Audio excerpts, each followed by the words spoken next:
Alright, we should be live. Let's see, microphone looks good. Alright.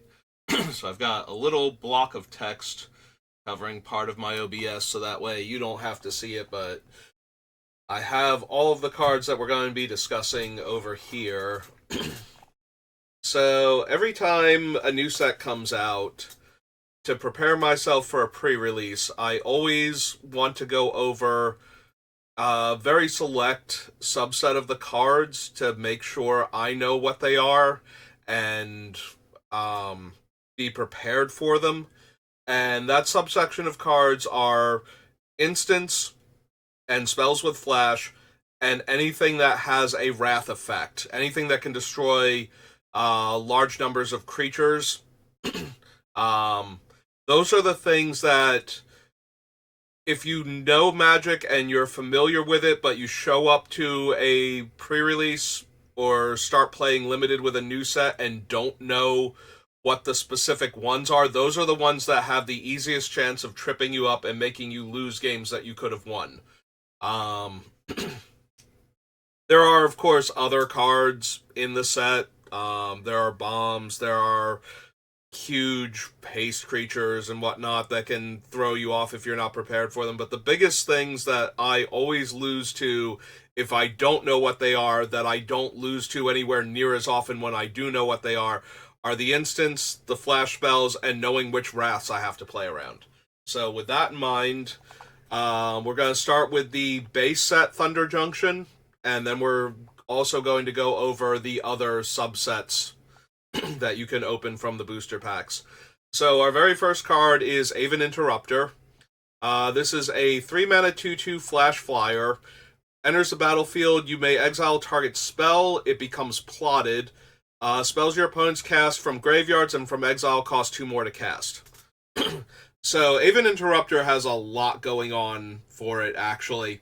At its very, very base, it is a 3-mana 2/2 flash flyer. So it can come down, trade unexpectedly with a flying creature, or come down end of turn and be able to attack in for damage. But that's just the baseline on this thing. It is also very functionally a counterspell. It's one of the counterspells that delays the spell so that it can be cast again later. But it does actually counter it for this turn. You cannot cast a spell that was plotted on the same turn that it became plotted. So plotted means it goes into exile, and the owner of it may cast it at sorcery speed on a subsequent turn. They can't cast it on the turn it becomes plotted. And in addition to that, while the spell is free to be cast, you don't have to pay any mana for casting it on the subsequent turns normally. Aven Interrupter makes that spell and any other plotted spells and anything else the opponent might be able to cast from graveyard or exile from other effects like Impulse Drawing cost 2 more to cast.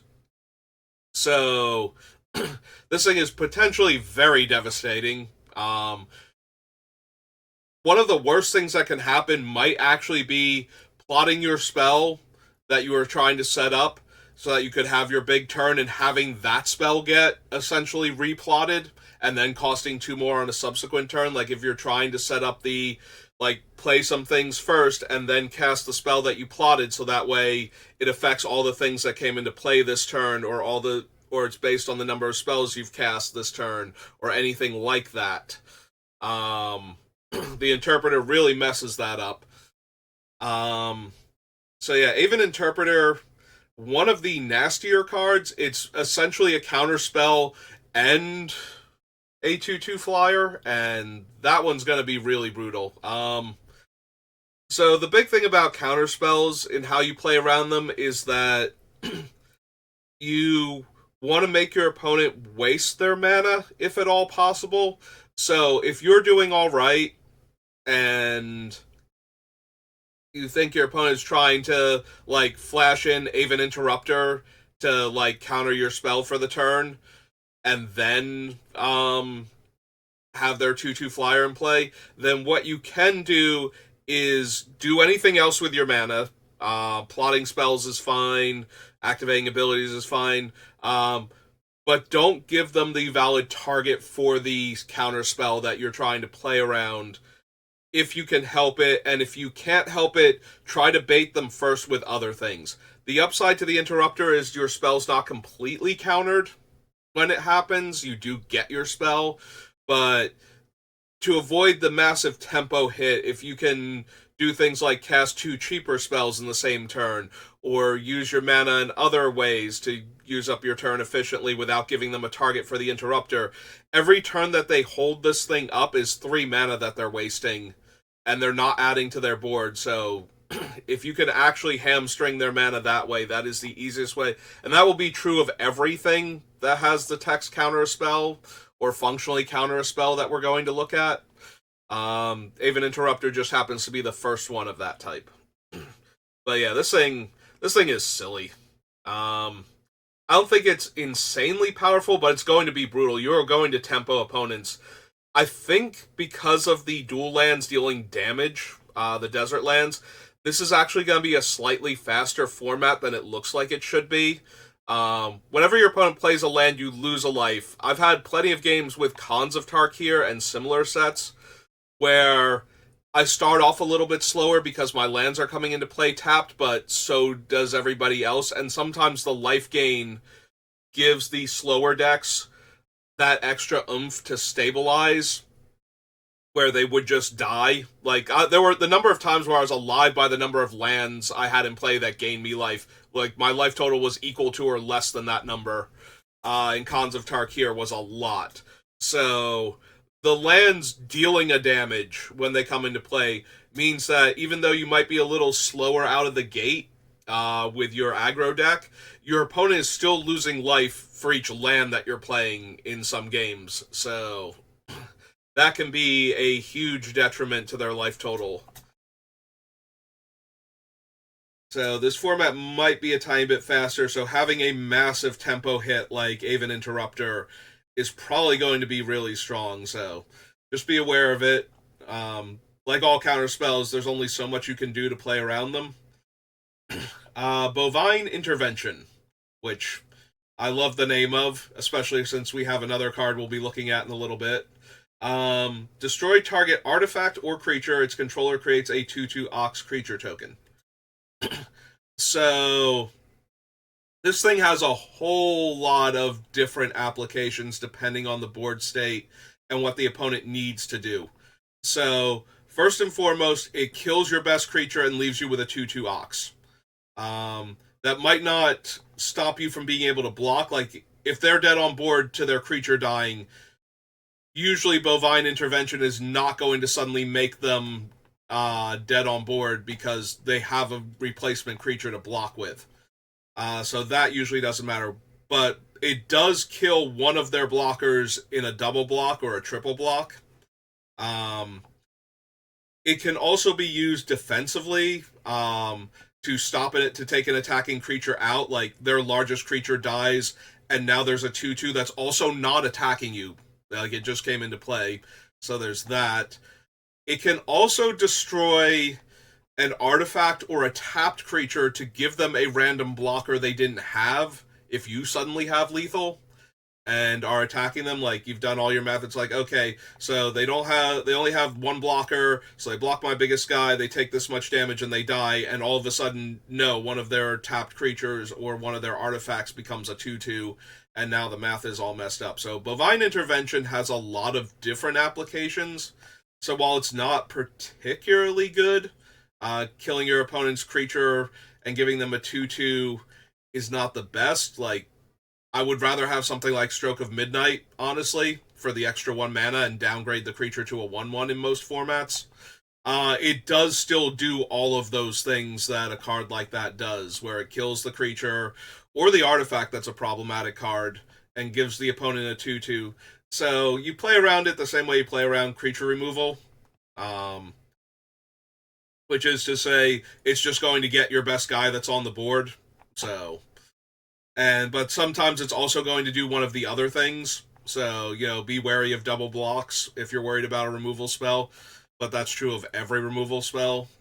The only thing, like I said, is that sometimes it's also a surprise blocker when you thought you had lethal. So maybe take that into account. But But if you have lethal and your opponent might be able to kill you next turn, sometimes you just have to go for it. And if they have the intervention, they have the intervention. So that was the next one is Final Showdown. So one of the weird things about this set is a lot of the wraths that are in the main set, like things that can kill multiple creatures in the main set, are instants in addition to that. Like they're normally sorceries. Wraths usually come at sorcery speed, even the ones that only kill small creatures or things like that. So this is our first spree card that we'll be looking at. There are a lot of instant speed spree cards. So it has a base cost of 1 white, but you can't cast it for just 1 white. You have to choose modes, and each mode that you choose adds the additional mana to the casting cost, but you can choose any and all of them if you can afford to pay for it. So at white and 1, all creatures lose all abilities until end of turn. Or white and 1, choose a creature you control, it gains indestructible until end of turn. Or 3 white and 3, destroy all creatures at instant speed. Or white and 1, so 3 white and 4, you can have all creatures lose all abilities and destroy all creatures. For white and 1, so again, for 3 white and 4, you can make one of your creatures indestructible and then destroy all creatures. And you do these in order. So if you pay the full amount, so if you pay 3 white and 5, so 8 mana total, all creatures lose all abilities until end of turn. Then one of your creatures will gain indestructible after creatures have lost their abilities, and then you will destroy all creatures. So, as a Wrath, Final Showdown is the spell Rout from Invasion for 1 extra mana, I believe. Or is it 1 less mana? Might be, actually no, it's the same. It's the original one was 2 white and 2, I believe, but 2 extra to cast at instant speed. Anyway, so you're spending 6 mana at instant speed to kill all creatures, which is incredibly brutal for the player trying to play around the Wrath, because usually what will happen is the person who's going to Wrath attacks with all of their creatures in order to get through any damage they can before all their creatures dies, and that usually becomes the, oh, they're going to Wrath the board now.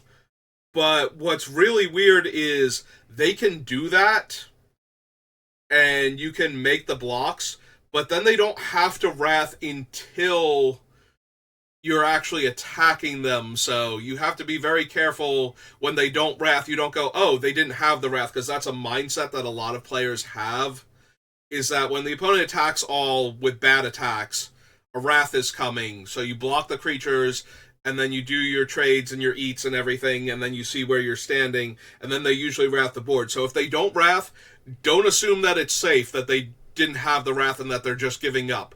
Worry about this card and don't play into it.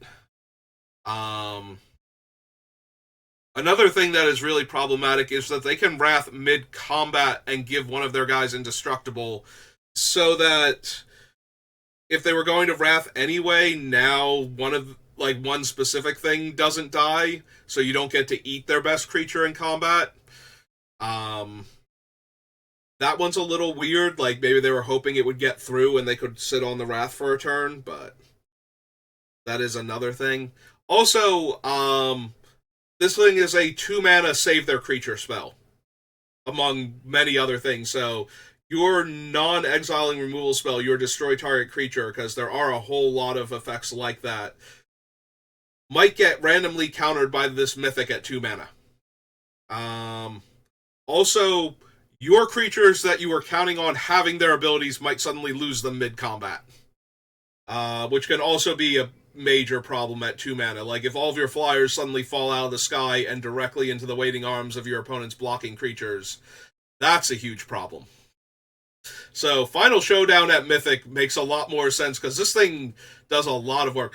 I genuinely, I'm so focused on the Wrath that until I started saying it, I'm like, no, wait, this thing also ruins a lot of things before you ever get to the 6 mana to cast it. Like, losing all abilities mid-combat is a huge deal when those abilities were making the creature, difficult or impossible to block. Um, Also, giving their creature indestructible allows them to counter a lot of targeted removal in the set. There is a fair amount of exiling effects also, but not all the effects exile, and countering a spell that's killing your best creature so that you get to keep your awesome guy in play is still a really big deal. But yeah, Final Showdown is incredibly brutal in all of the versatility it gives you. That's going to be a hard one to play around because it hits on a lot of different spots on the curve and in a lot of different situations. Yeah, making all of your attacking creatures lose things like flying and first strike and lifelink and death touch, things you were counting on. Having just a, like, even if you didn't kill your opponent here, it's like, okay, well, that sling's still going to be a trade, and I'm going to gain this amount of life, so I'm not dead on the crackback, and then none of that is true anymore. Then it doesn't matter that they didn't get to the 6 mana to wrath your board. They did all that they needed to in the middle of combat. So yeah, Final Showdown, actually terrifying. Like, even more so than I was about to give it credit for. Yeah, that one's gonna be really rough to play around because you have to anticipate it. It's hard to play around a mythic too if you haven't seen it, if you're playing like best of one, or if it's games 1 or 2 and you haven't seen the thing yet. So just be aware of its existence and what the different modes are. Like I said, I was very focused on the kill all creatures. I was not at all thinking about, until I started saying it, how bad this thing is for 2 mana in the middle of combat sometimes. Like, it just robs you of everything you thought you were going to be able to do. So, Getaway Glamour. Let's get to a much easier one to parse. So this one also has Spree. So for white and 1, exile target non-token creature, then return to the battlefield under its owner's control at the beginning of the next end step. So this is very important to note. We recently had a flashback to War of the Spark, and I did this. I saw a lot of other people do this also. This comes back at the beginning of the next end step. If you wait until the end step to cast this, your thing will not come back until the next turn's end step. This was a huge thing with Teferi's Time Twist, where people were trying to blink their thing during the opponent's end step, thinking that it would then come back, and then on their turn they would have it, and then it just went away and did not come back on their until the end of their turn, and that really messed up several people's plans. I did it at least once because I also forgot when it brought the thing back. So, very important to note, you have to do this on your opponent's second main phase before the beginning of the end step, and if you're playing on Arena, you do have to put a stop there in order to cast it that way. So if your plan is to blink your guy to get value out of it and have it on your turn again, you need to cast it then. Also of note, if you're trying to mess up your opponent, blinking their thing during the end step means they won't have it until the next end step. So, like, let's say you're planning on attacking them during their end step, you blink their guy, and then you untap, you get to attack, and then at the beginning of your end step, they will get their guy back, so it will have been in play at the start of their turn if they live. But if you need to get through for damage for something in order to trigger an effect, that's how you want to do it to make sure they don't have their blocker on your turn. The second mode is white and 2, destroy target creature if no other creature has greater power. And so for white and 3, you can exile a creature if for some reason it's not the one you want to kill, or if it's tied for the greatest power with another creature, and then kill the largest creature still in play, assuming it's not tied with anything else. So, let's say you and your opponent both have like a 4-power creature out, and you want to kill theirs. You would have to exile yours until end of turn in order for theirs to have the highest power. So be careful with this. If you don't want to kill their 4-power creature, let's say it's a 4-2, and you have a bunch of like 2-power creatures lying around, don't exile one of their other things if it's not going to. Hang on. I had my thought bubble and it drifted away in the middle of that sentence. So you don't want to exile the 4/2 and leave them with a 3/3 if there's another 3-power creature, is the problem. Like, if you have a bunch of 2-power creatures and there's like a 3/3 and a 3/2 and this 4/2 that you don't want to kill because it would trade, you don't want to exile the 4/2 because then the 3/3s will be tied. So just make sure you're not accidentally setting yourself up for failure, because you're allowed to cast the spell on the target even if it won't actually affect it. Like, it doesn't care. It doesn't target the creature with the greatest power. It destroys it if it has the greatest power. And isn't tied with anything else for the greatest power. So just be careful that if you're trying to do something clever like that, don't accidentally mess yourself up. Because that is a possibility. If you get rid of the 4-power creature and there are actually 2 3-power creatures, and you miss that, then you don't get to kill anything with your spell. And you just blink the 4/2 that'll come back at the beginning of the end step now. So yeah, but it saves your guy from target removal. It kills the biggest creature if it's, if that's what you need to do, as long as there's not a tie. So it's a removal spell and a way to save a creature or get a blocker out of the way for a turn. Yeah, a lot of these spree spells are very versatile for what they do. So there's a whole lot of, it can do this or this or this and this, and it gives a lot of options. All right, so now we get to one of my, like, I don't want to say favorites because there are a lot of really good cards in this set, even humor-wise, but the Ox Angel creature type on the Holy Cow. So Holy Cow is just a weaker version of the Aven that we saw before. It is a 3-mana 2/2 flash flying with upside. So Windrake with flash and additional upside is going to be strong. You're going to play against this thing. Gaining 2 life and getting a scry. It's not quite draw a card, but in some cases it functions a lot like draw a card. If your opponent does not need land and they scry a land to the bottom, that's one less land they had to draw this game. So while it didn't put a card in their hand, it also made sure their next draw wasn't as useless as it would have been, even if they drew another land, because that meant they were going to draw 2 lands in a row, and that was probably going to be the end of them. So grab some water there. So 3-mana 2/2 flash flying, so it does get to ambush. There are a lot of 1/1s. There's a specific 1/1 token that gets made by a lot of the cards in this set called, I believe it's a mercenary. It's a 1/1 red creature token that has tap, give a creature a +1 power boost until end of turn. Activate this ability only as a sorcery. Oh, there's one on this card. So, yeah, 1/1 red mercenary. As tap, target creature you control gets +1/+0 until end of turn. Activate only as a sorcery.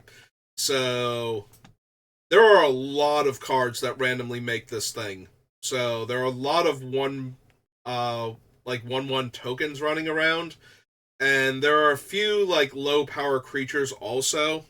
So this thing has a chance to come out and ambush and eat a smaller creature, or to trade with a flyer or like a just 2 toughness creature in general if that's important to them. It also gains them life, and like I said, the scry can be like draw a card if it gets rid of a card you didn't want.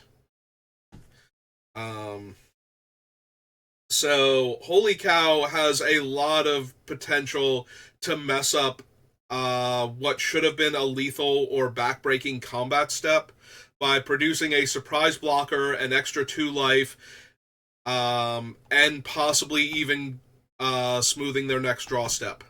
So Expect to see this one a lot.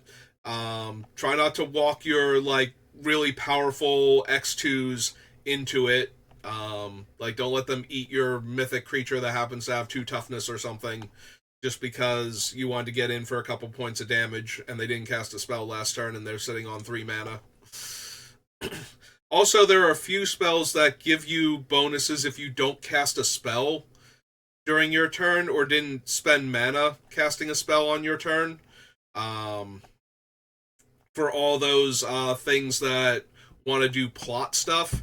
So if your opponent doesn't plot, it might actually be the Holy Cow that they're planning on using their mana on. So, again, don't walk your little guys that you can't afford to lose into this thing. No sense getting them killed by a random 2/2 flyer. Alright, so our next one, I almost missed. This is one of those, I'm really glad I did the list and actually went over all the cards, because I would have missed this one the first time. Mystical Tether is white and 2, but it can be cast as though it had flash if you pay white and 4 instead. When it enters the battlefield, exile target artifact or creature an opponent controls until Mystic Tether leaves the battlefield. Like I said, there are a lot of variants on this card in this set. Mystical Tether is right next to Lassoed by the Law, which also exiles certain permanent types opponents control until it leaves the battlefield. So, and there's at least 2 of them on the bonus sheet. So, Mystical Tether is a removal spell. It's a 5 mana, kill a creature or an artifact. For as long as the card is in play. So, you play around this the same way you play around other removal spells. You just be aware that they can reach out and kill your guy. If you have enchantment-based, like instant speed enchantment removal, just know that it will stop your guy from getting in for damage at least, unless you can kill it immediately when it comes into play. If you kill this thing while the trigger is on the stack because of the wording, your creature will never actually leave the battlefield. So if that's what's most important to you, as opposed to being able to kill their enchantment and having your guy come back in the middle of their attack step, just be aware of that. Like, you have to kill it while the trigger is on the stack, or it will temporarily exile your guy, and killing it afterwards will not put your creature back into play in the middle of combat attacking. So, yeah, that's Mystical Tether. That's true of, like, all of the modern versions of this card, but also be careful with the reprints. I didn't check this, but the much older ones might not work that way. And every once in a while, because of the wording on the card, because of the intention of how the effect would work, like most recently Aurelia's Vindicator, there are older cards where killing it before the trigger resolves causes the card to become exiled forever. They are not worded like this. They have 2 separate triggered abilities, one for coming in and taking the card away, and one for leaving and giving the card back. And cards that are worded like that, if they haven't finished taking the card away when you kill them, they will try and give back a card that they haven't taken yet and fail, and then finish taking the card, and then there will be nothing to return the card afterwards. So we'll double check that when we get to the newsprint cards, make sure they're not like from the older sets where they were old enough to have that wording, but just to make sure there's not like one of those randomly running around in a set full of regular banishing light effects. Make sure there's not an Oblivion Ring hiding. Alright, so Holy Cow, Mystical Tether. Next up is Rustler's Rampage, which is another spree card. So 1 white to start off with. So white and 1, untap all creatures target player controls, or white and 1, target creature gains double strike until end of turn, or white and 2, untap all creatures target player controls, then target creature gains double strike until end of turn. So,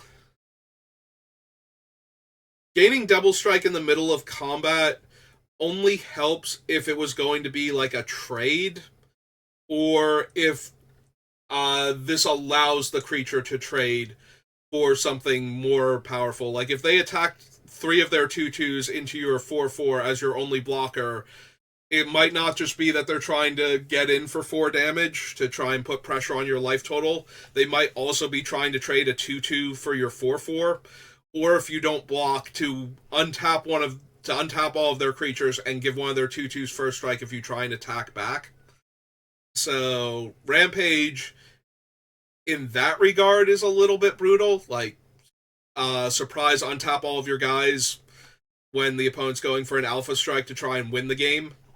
You know, when you're in a tight race and the opponent has to attack with their stuff, and then you have to attack into them because neither one of you can really block properly. You know, flyers versus larger ground creatures or something. You do have to worry about this because all of a sudden they can have a bunch of blockers, including a double striker, to actually trade with one of your larger creatures. There are a lot of decent combat tricks in this set, and there's a lot of reason. Like, I'll get into that when we get to towards the end of this thing. But there's a lot of reason to target things in this set, so you will see combat tricks a lot more often, I think. And removal spells are still like 100% playable. Like, it's not like Murs at Karlov Manor was actually interesting because a lot of the removal spells randomly cost 2 extra mana on a lot of creatures. Combat tricks actually got a lot better in limited due to the excessive amount of Ward 2 running around and the similar size of a lot of creatures.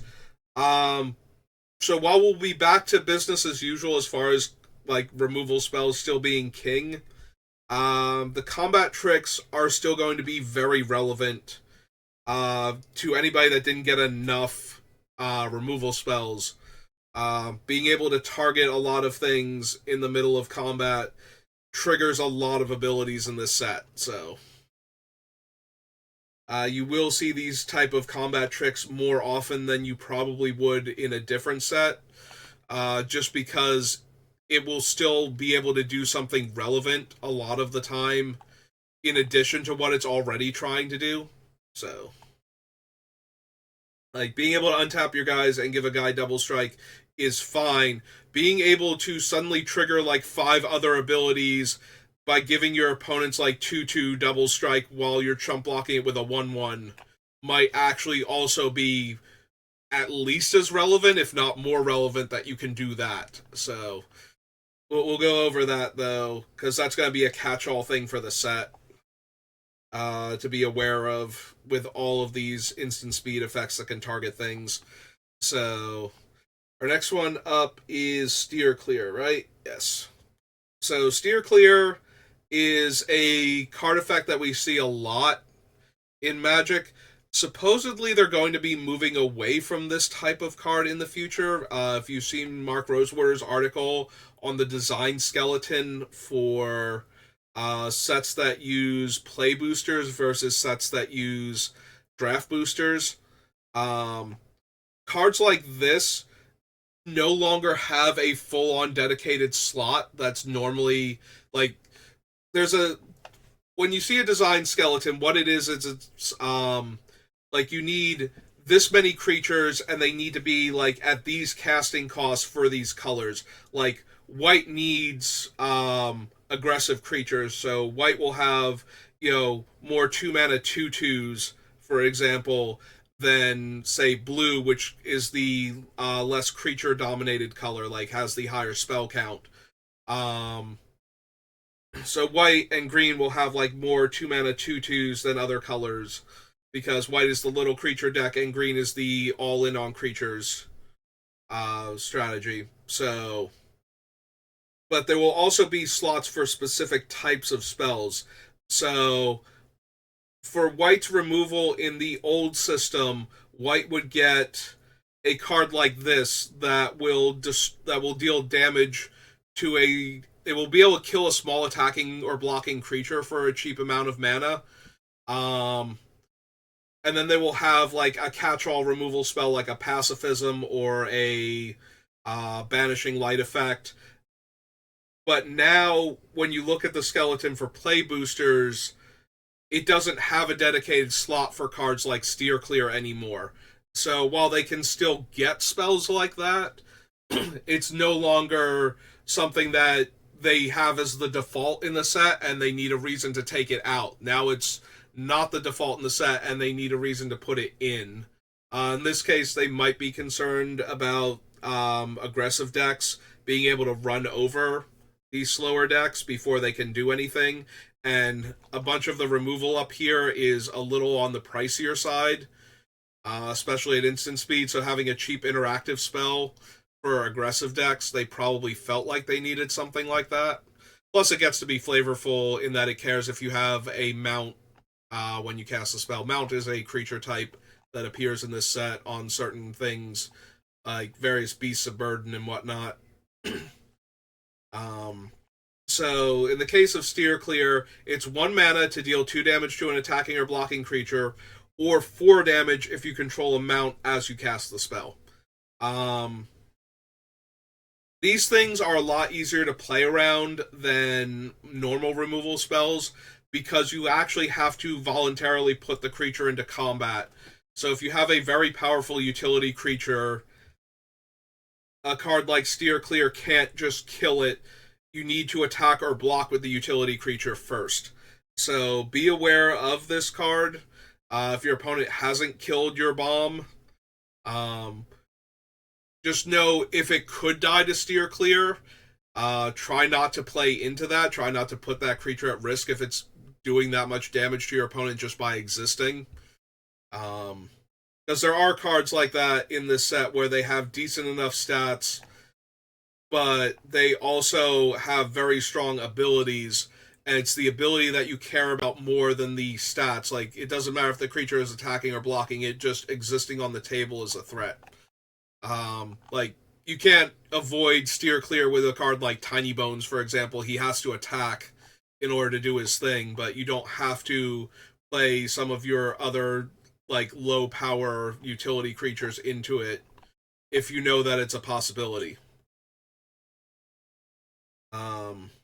So yeah, things like this, especially be aware of if they have a mount in play, that they can kill your much larger creature because of that. So in that case, if you're worried about the mount portion, like the 4 damage, um, assuming that you can attack with your smaller creatures, then it might be better to do that. So that way it forces them to use their thing that could kill your much larger evasive creature to kill your smaller attacking creatures because you're not presenting the target that they actually want. And having to even keep up 1 mana sometimes, if it stops them from playing like a 4 or 5 drop to hold up Steer Clear each turn, they won't be able to do that consistently. So until they find more land. So even something as cheap as Steer Clear, wasting the mana can be a thing. So if you can make them waste the mana or have to spend the card on a suboptimal creature, that is usually the best case scenario for a card like Steer Clear to avoid getting absolutely ruined by it. Alright, take up the shield. So this is one of those cards that always gets me because of the way I tend to play. So I usually try to encourage players to use their combat tricks early with my playstyle. Like, I would rather get you to use a giant growth to save your 2/2 from my 2/3 and let you kill my 2/3 with your 1 mana trick. So that way, later on, when I have a 5/5 and you have a 4/4, you don't get to eat my 5/5 with your 4/4 anymore with your for your 1 mana giant growth trick. So I usually try to bait out combat tricks like that early, so that way the opponent will spend them and then won't have them for my bigger threats later on. Cards like Take Up the Shield, though, leave behind a bonus on the creature, which can then allow it to outmuscle other things. Like, if I try and trade my 2/3 for your combat trick on your 2/2, and now your 2/2 is a 3/3, and now I play another 3/3, and now I can't block this one because it's going to be a trade, and I'm getting 2-for-1 already by your thing. then now it's like, now I feel really bad. Like, you've traded 1-for-1 removal and you've upgraded your creature, so now it trades with my new best creature, so things are awkward. Whereas if I have just taken the 2 damage from your guy attacking into my 2/3 and attacked you back for 2 and played a 3/3, maybe I could get you on the defensive with the take up the shield at least. So yeah, my playstyle tends to get punished by cards like this. So whenever I see one in the set, I get a little more bristled by it because now I need to play around this one specifically. There's also another one that falls into the other category of auras with flash that buff up creatures, and there's a particularly nasty one in green that we'll get to. So take up the shield allows them to definitely save their creature from targeted removal of any kind, because it does. Oh no, this is protection. Why do I think take up the shield was the protection one? It's an indestructible one. It's the lifelink and indestructible. This is the one from Dominaria United, I believe. Yeah, I was confusing this one with not God's Willing, but there's a similar one that gives the creature protection from a color until end of turn. Alright, so this one doesn't save it from all of the exile removal. It does save it from the indestructible removal. It also gives lifelink, which can really throw off combat math in really close games, so there's that factor also. Yeah, Take Up the Shield is one of those cards that just always seems to get me, because of the way I play Magic.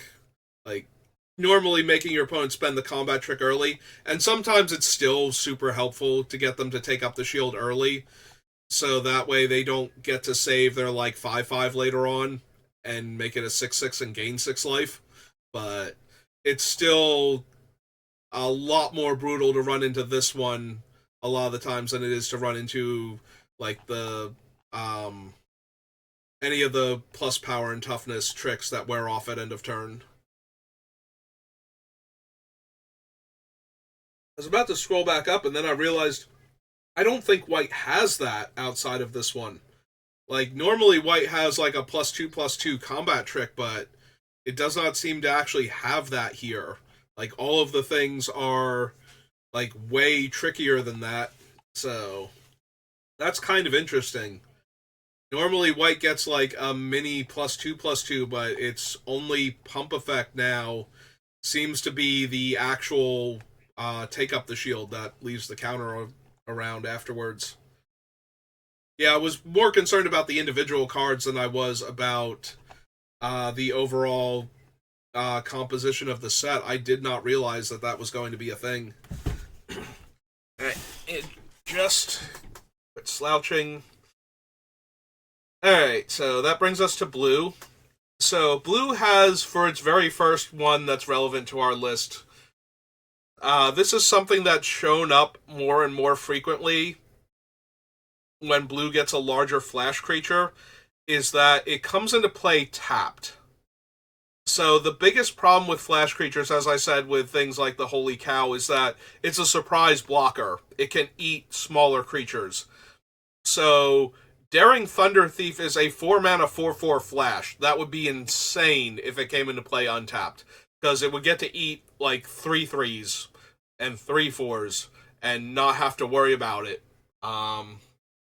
So it does come into play tapped. So the biggest concern with a card like Daring Thunder Thief, then, is that it is functionally a 4/4 haste if the opponent casts it on your end step, so that way they can untap with it and attack with it on that turn, instead of having to cast it, and it allows them to not have spent mana on spells for their turn and still cast a spell to trigger some of the other effects. Like, there's literally one right next to it. So Canyon Crab has, at the beginning of your end step, if you haven't cast a spell from your hand this turn, draw a card, then discard a card.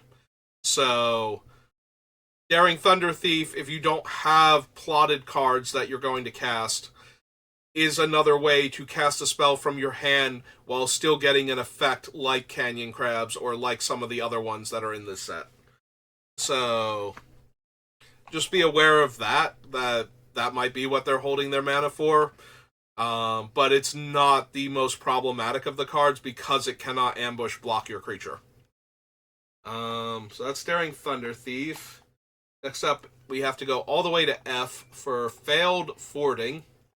Return target non-land permanent to its owner's hand. If you control a desert, surveil 1.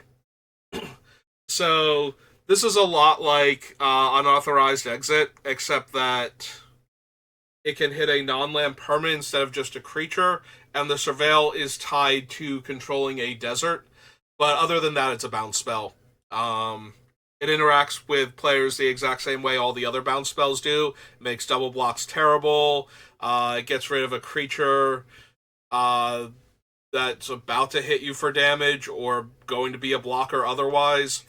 So you just have to be aware that blue has access to a 2-mana bounce a permanent. Also, because it's a non-land permanent, it can bounce the enchantment removal spells that I noted that there are like 4 or 5 of them in this set, like some obscene number. There might even be more than 5 actually, counting the multicolored ones. Like just in white, I think there's like 5. So that can allow the creature to suddenly be back in play in the middle of combat. So if you're using those enchantments as your removal spells, be a little extra aware of Failed Fording, that there is actually a bounce a permanent card in blue to complement enchantment removal in other colors. Let's see.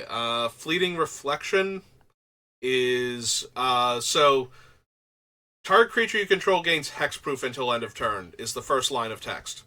So by default, it can protect your creature from targeted removal spells of all types. So the exiling enchantments and the exiling spells, in addition to the destroy effects and even the bounce spells to get them out of the way temporarily, all of those can be negated by this 2-mana spell. It also untaps that creature, so it can be used mid-combat as a trick to produce a surprise blocker from among your opponent's creatures that they attacked with last turn.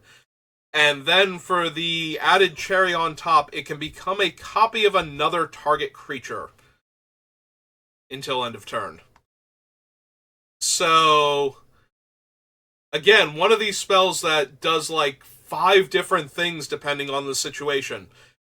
So it counters targeted removal, it allows for surprise blocking, but it also allows mid-combat on the unblocked creature for it to suddenly become the largest creature on the table. Or for it to suddenly become the largest creature that it's currently in combat with. So if your opponent has like a 6/6 creature, you can have the 1/1 that they're trying to eat with their 6/6 suddenly become a 6/6. You can have one of the unblocked creatures suddenly become the 6/6. You can save one of your guys from removal with this thing, and you can use it as a surprise blocker to get your tapped creature untapped, or to get another activation out of a tap-activated ability. So you're going to see Fleeting Reflection because of the first part of it, to save a creature from target removal when you have a big bomby creature worth protecting. And there are a lot of very powerful creatures in this set that are definitely worth 2 mana to save and a card from your hand.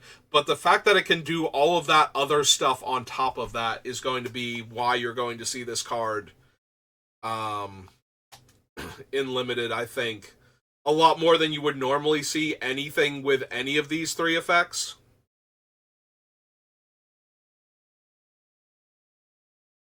At 2 mana. Gaining hexproof for 1 mana is actually a trick you'll see fairly often.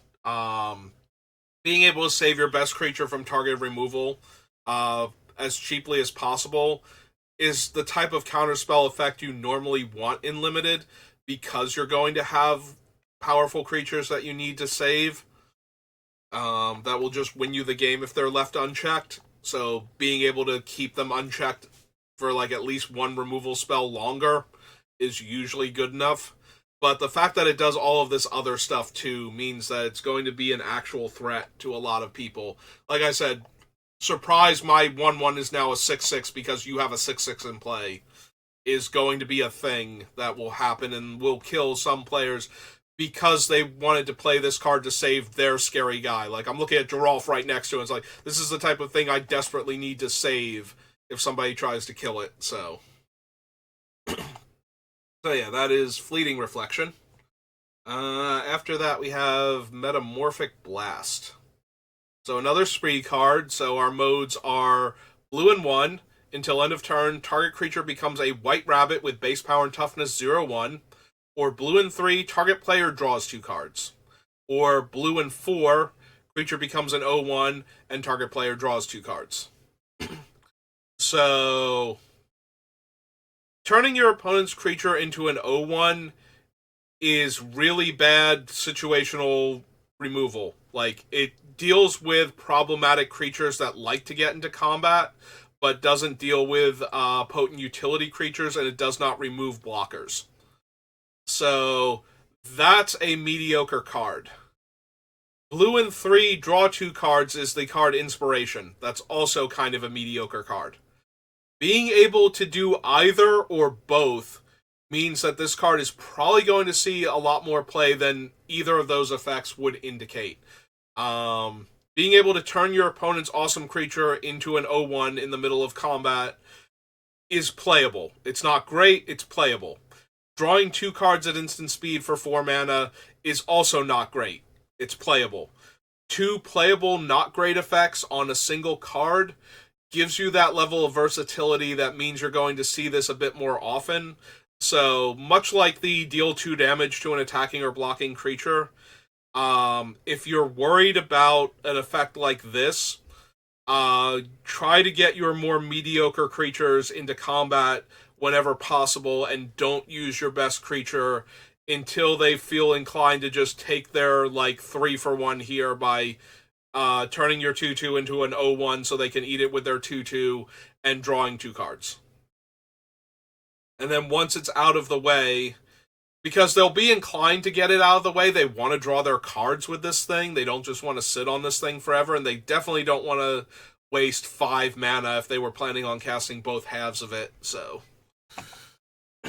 if you can force them when they have it to use it on your worst creatures, knowing when they have it is going to be a whole lot of trying to guess, how bad is it if they actually have this card type of thing. And then we go right from that spree card into a very similar spree card. Phantom Interference.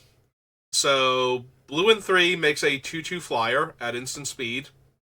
And blue and 1, counter target spell unless its controller pays 2.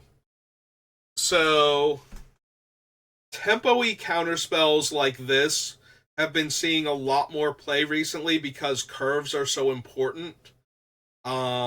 So what this card allows you to do is, if you don't have your own 2-drop, counter your opponent's 2 or 3, depending on if they're on the play or on the draw. Technically on the draw or on the play. If they're on the draw, you'll be countering their 2-drop. If they were on the play, you'll be countering their 3-drop, ideally.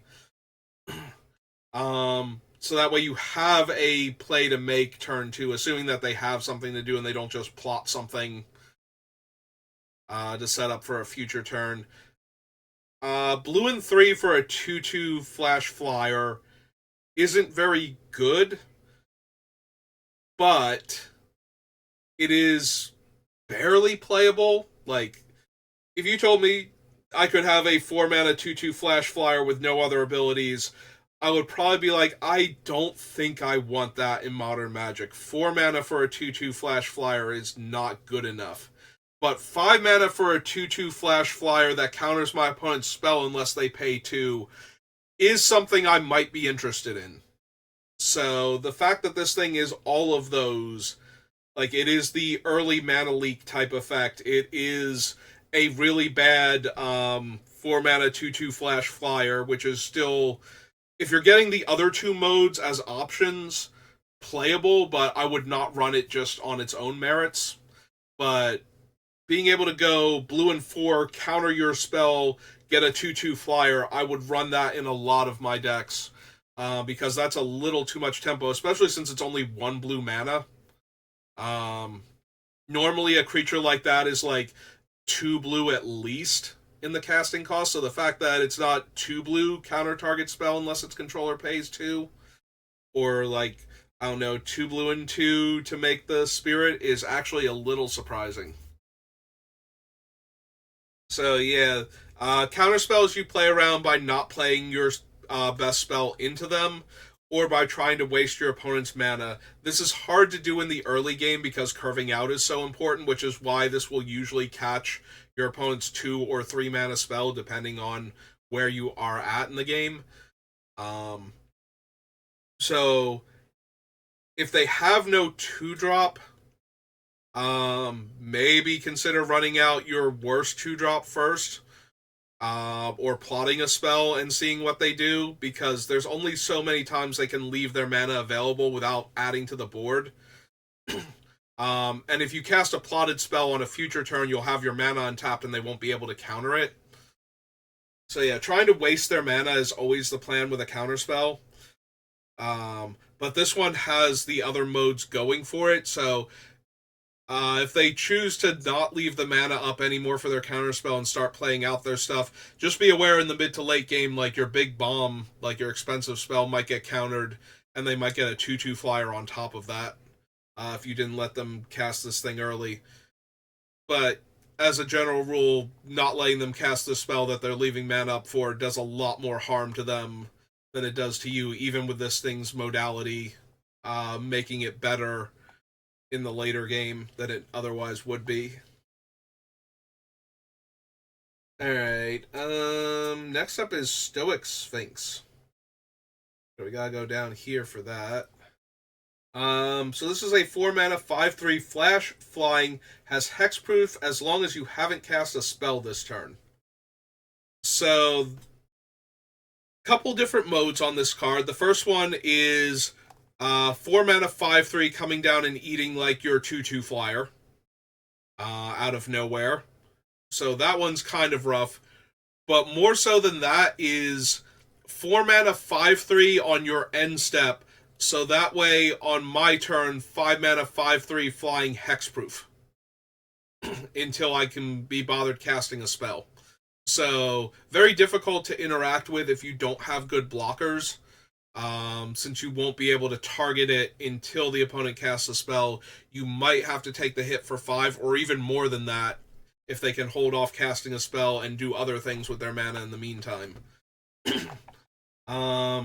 So this one's very ugly if you don't have a way to kill it mid-combat. Fortunately, you can target it if they try to use it as a combat trick to eat your guy, because it will have been the spell that they've cast this turn.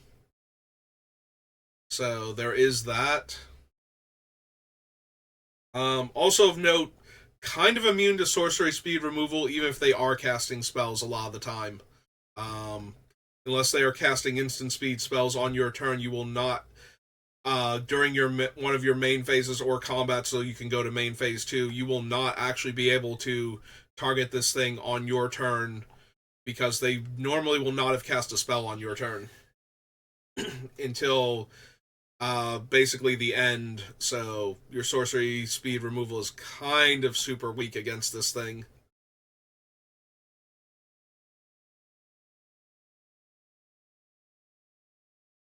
But that doesn't mean that it won't be correct sometimes for it to just come down and eat your guy, and if you have sorcery speed removal, just shrug and go, oh well, I ate your guy and a removal spell for my 4 mana 5 power flyer.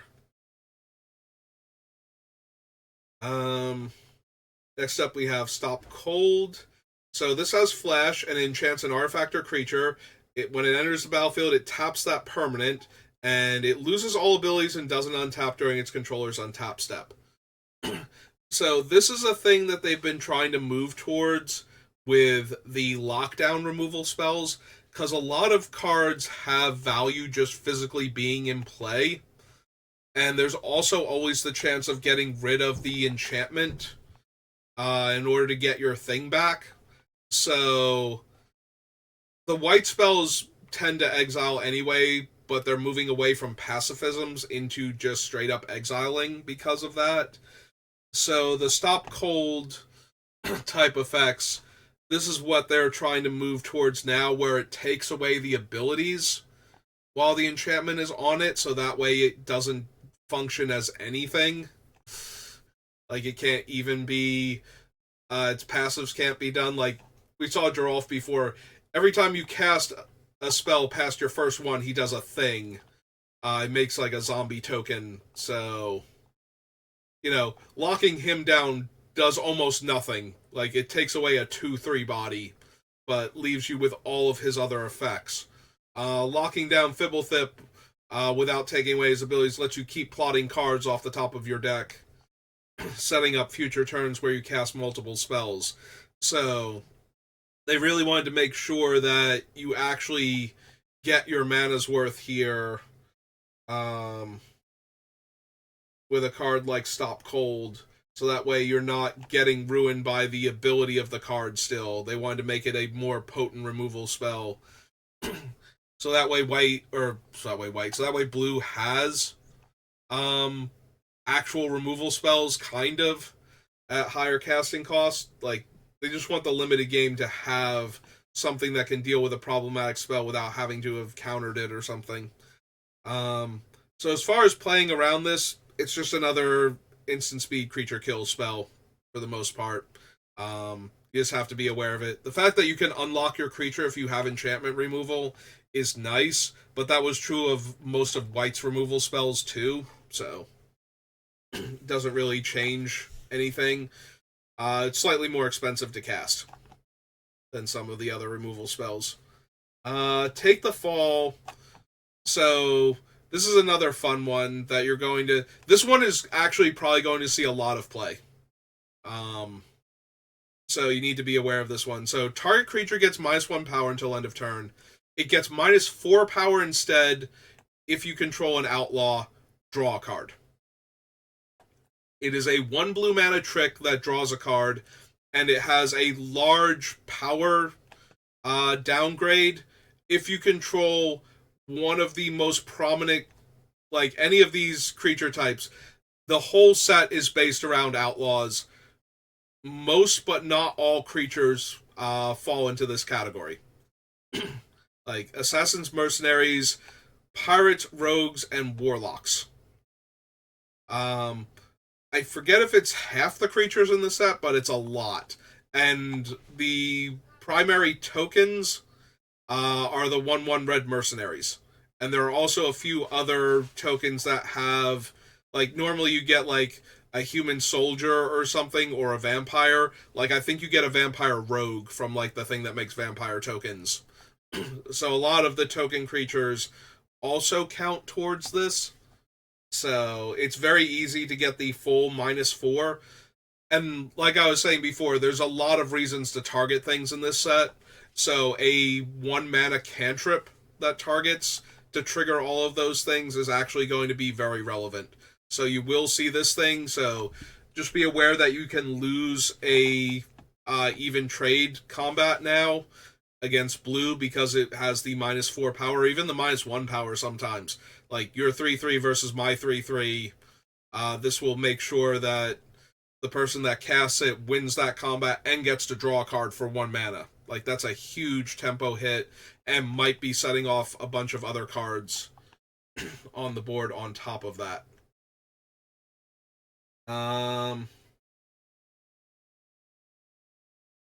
That's Take the Fall. After Take the Fall is This Town Ain't Big Enough. I am so sad this was not the green ramp spell.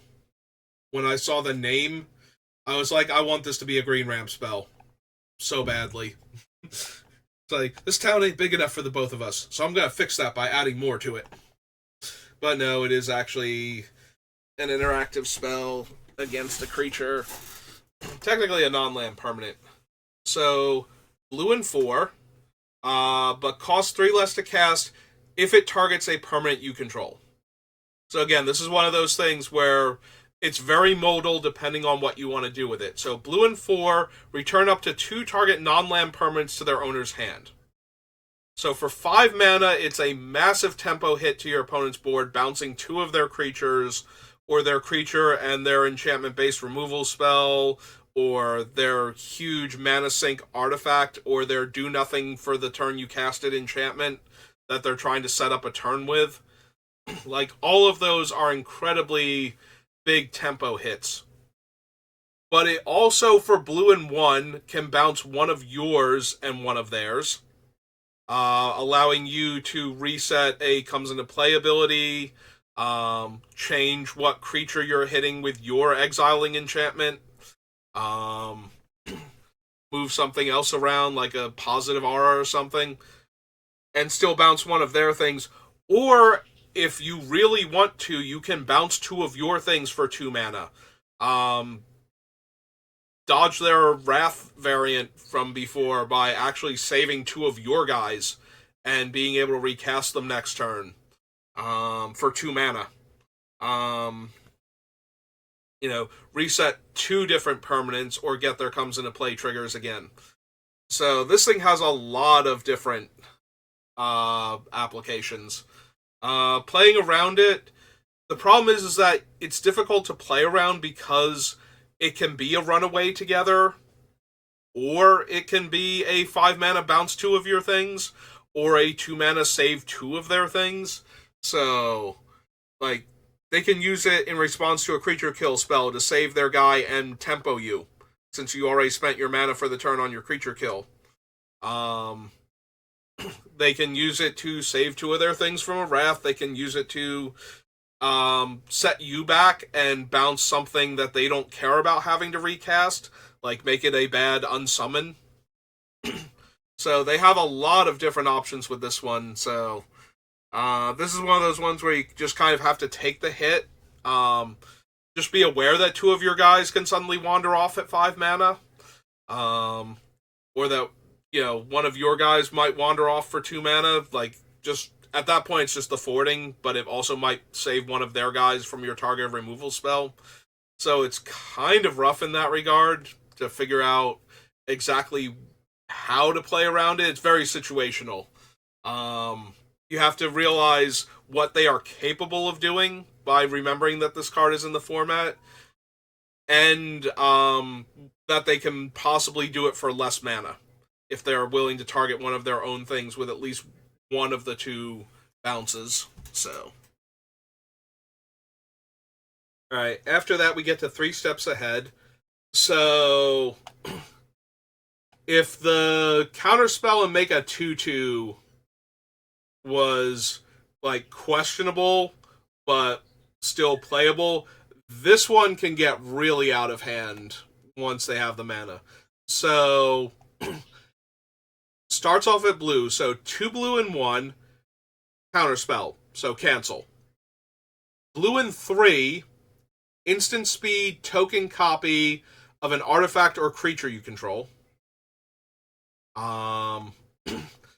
Blue and 2, draw 2, then discard 1. So bad instant speed divination because you have to discard one of the cards that you drew.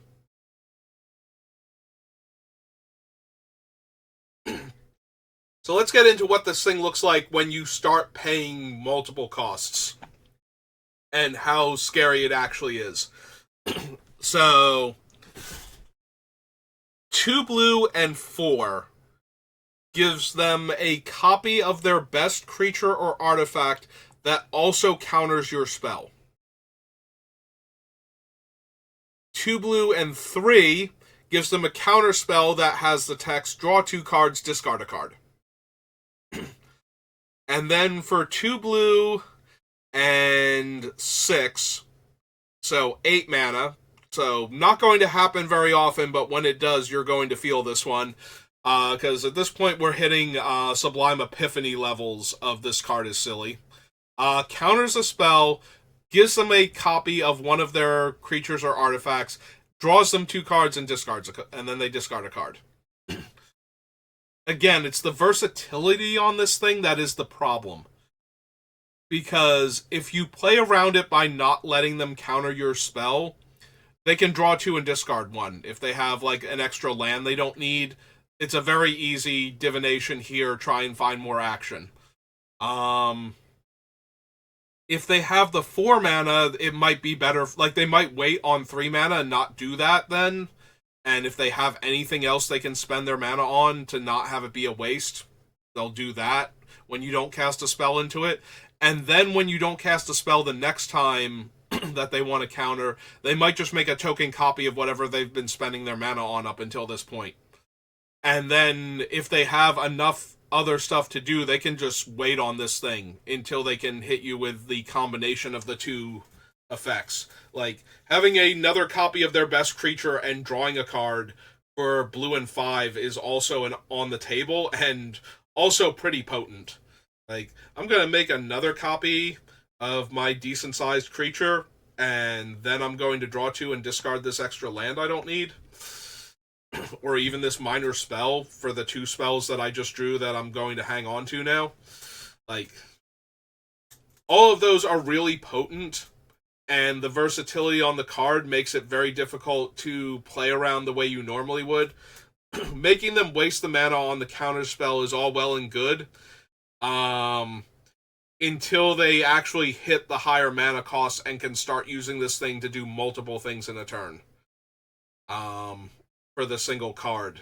I don't think you ever have to worry about people casting all 3 modes unless the game has dragged on an improbable amount, but you definitely have to worry about 2 modes on this spell if they don't use it early enough.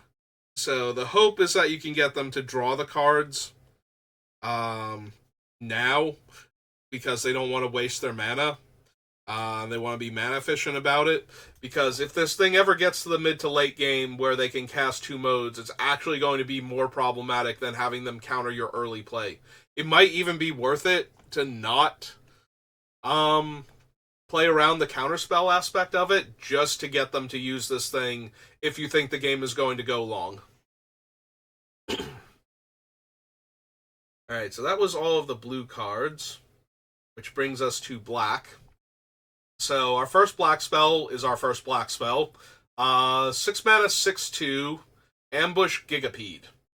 It has flash, and when it enters the battlefield, target creature an opponent controls gets -2/-2 until end of turn. So the Gigapede actually can kill 2 creatures very easily. 1 small creature and 1 large creature. As long as the large creature doesn't have an evasion ability. So Ambush Gigapede at 6 mana is going to show up, kill your small creature, possibly eat your other tiny creature, like it might jump in front of a 1/1 mercenary, but also it will come into play at the end of your turn to kill one of your blockers and give the opponent a 6 power creature to attack with. And even if they still have another 2 power creature to trade with, it's still 2 of their creatures. It's still 6 mana kill 2 of their little creatures. And you didn't get to block with that other creature on any of the other attackers that are coming in. So it is 6 mana. It's a little easier to play around. If you think this is the problem, make them only kill your little guys. Like, if they don't have a board presence, attacking with a bunch of 2/2s into this thing means that their options are kill 1 and trade 1 and get their 2 for 1, or kill 1 and try and attack you back with a 6/2 while you have this army of 2/2s out that you're already attacking into with a bunch of them. So yeah, Ambush Gigapede is potent, but it's not super hard to play around it. Unless you only have like 1 big creature. Then it's like, okay, the actual worst case scenario might be like attacking into it with like a 3/4 or 3/5, where it will suddenly become an 1 power creature and not trade with this thing and get killed by it. But at least your 4 power creatures are still trading with it if you don't present another kill target for it.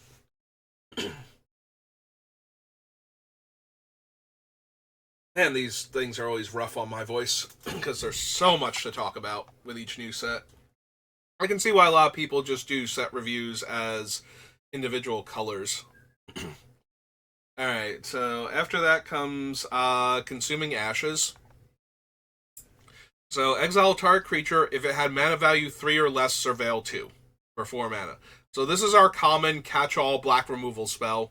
It does exile, so it gets around indestructible tricks, but not the hexproof ones. Also, if you are forced to kill a creature with lesser mana value than this spell, you do get to surveil 2, which is really good for the really cheap, super powerful creatures in this set. Things like Geralf, where you want to kill them because letting them stay in play will get you killed. So the fact that he has a casting cost of 3 means you also get to surveil 2. And there are others. There are plenty of other very high impact creatures all along the casting costs, so getting to scry 2 if you have to kill one of the little ones is actually pretty decent. It's a kill spell. You can only play around it as much as you can protect your creatures from being exiled, so the hexproof trick and whatnot, or not putting your best creature in range until you can bait them into using it on something else. Corrupted Conviction is one of those things that shows up a lot.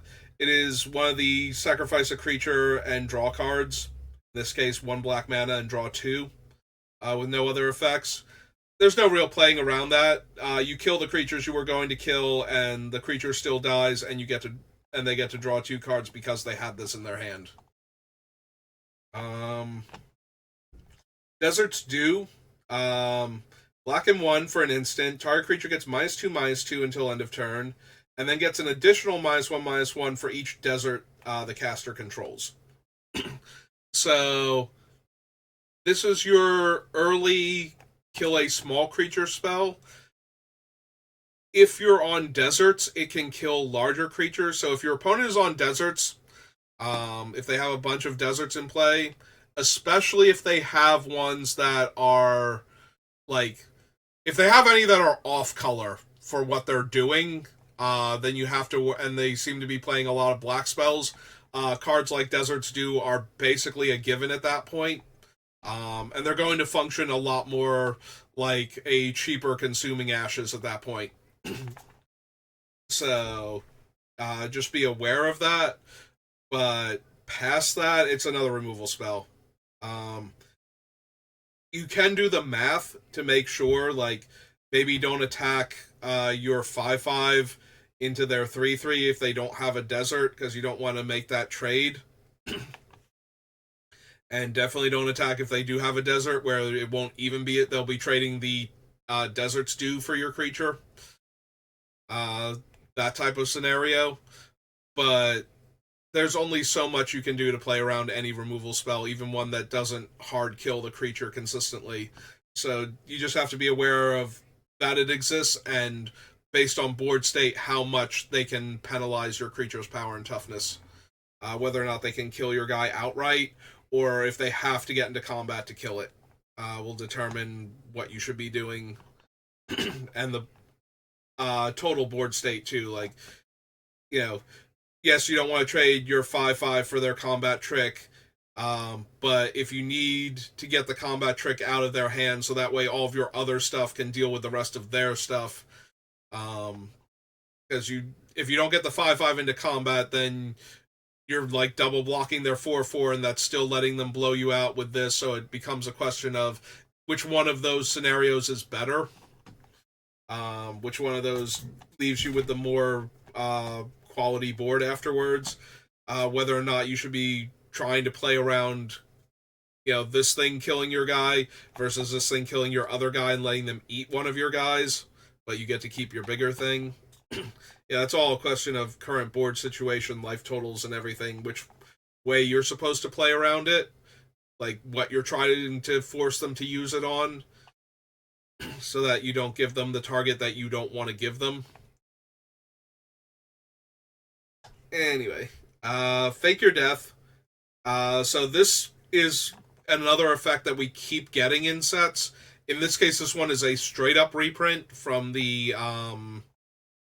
New Capenna set. So it gives a creature +2 power until end of turn, and when that creature dies, it gets returned to the battlefield tapped, and the caster gets a treasure token.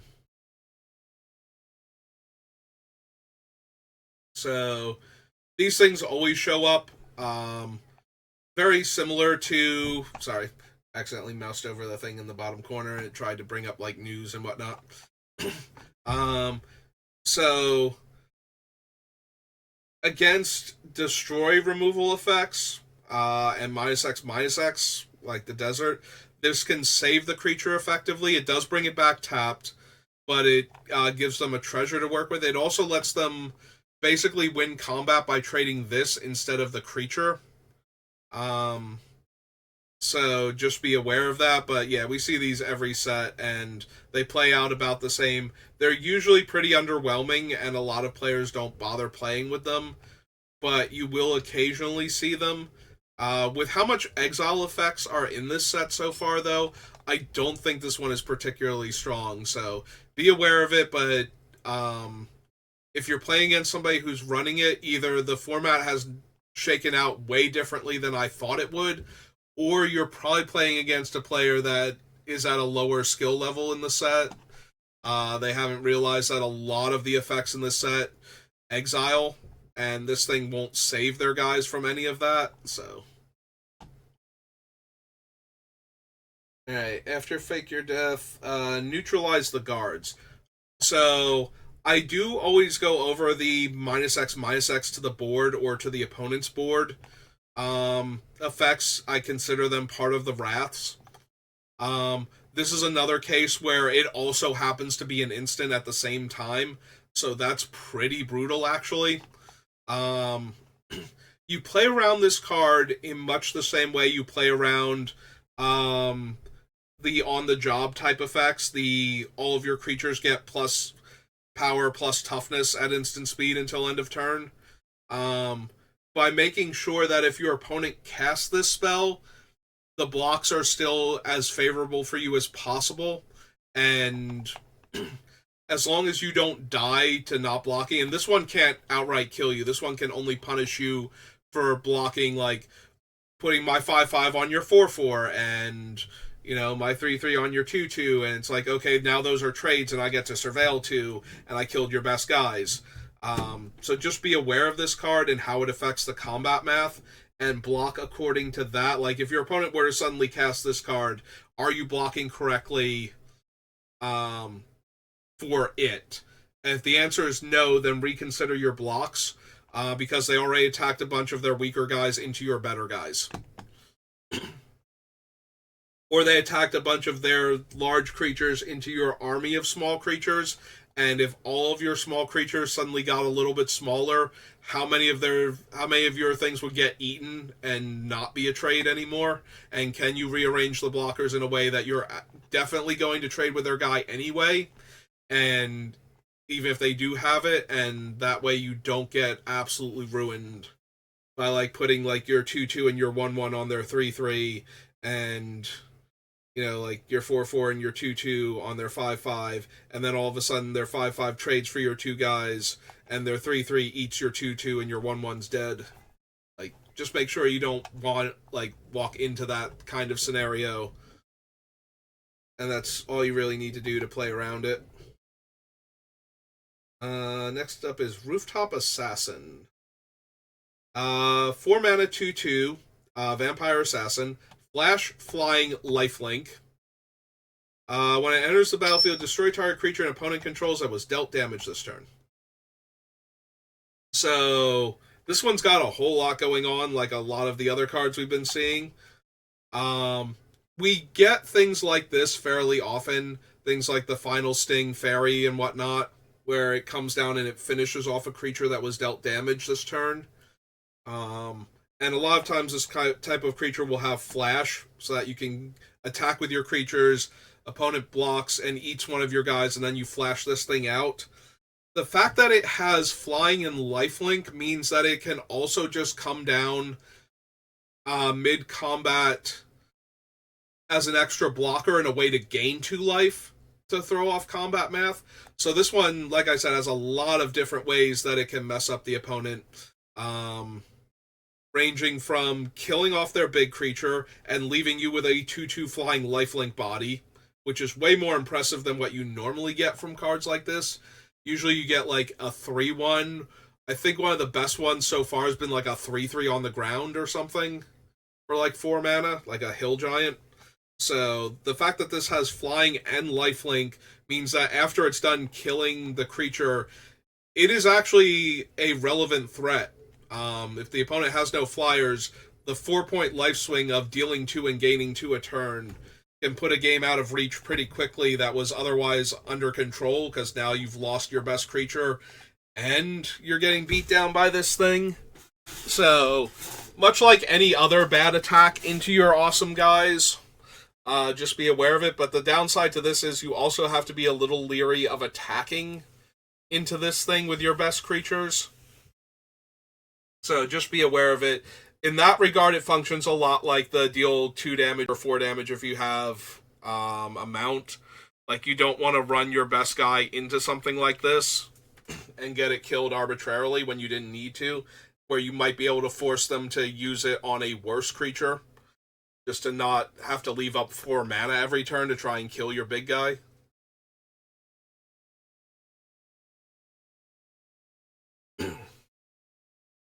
Alright, so our next one isn't quite a Wrath, but it can kill a large number of creatures and only on the opponent's side of the table. So I felt like it needed a little bit of calling out here due to the nature of the cards I go over. So, Rush of the Dread. 2 black and 1, base. So 2 black and 2, target opponent sacrifices half the creatures they control. 2 black and 3, target opponent discards half the cards in their hand rounded up. 2 black and 3, target opponent loses half their life rounded up. So,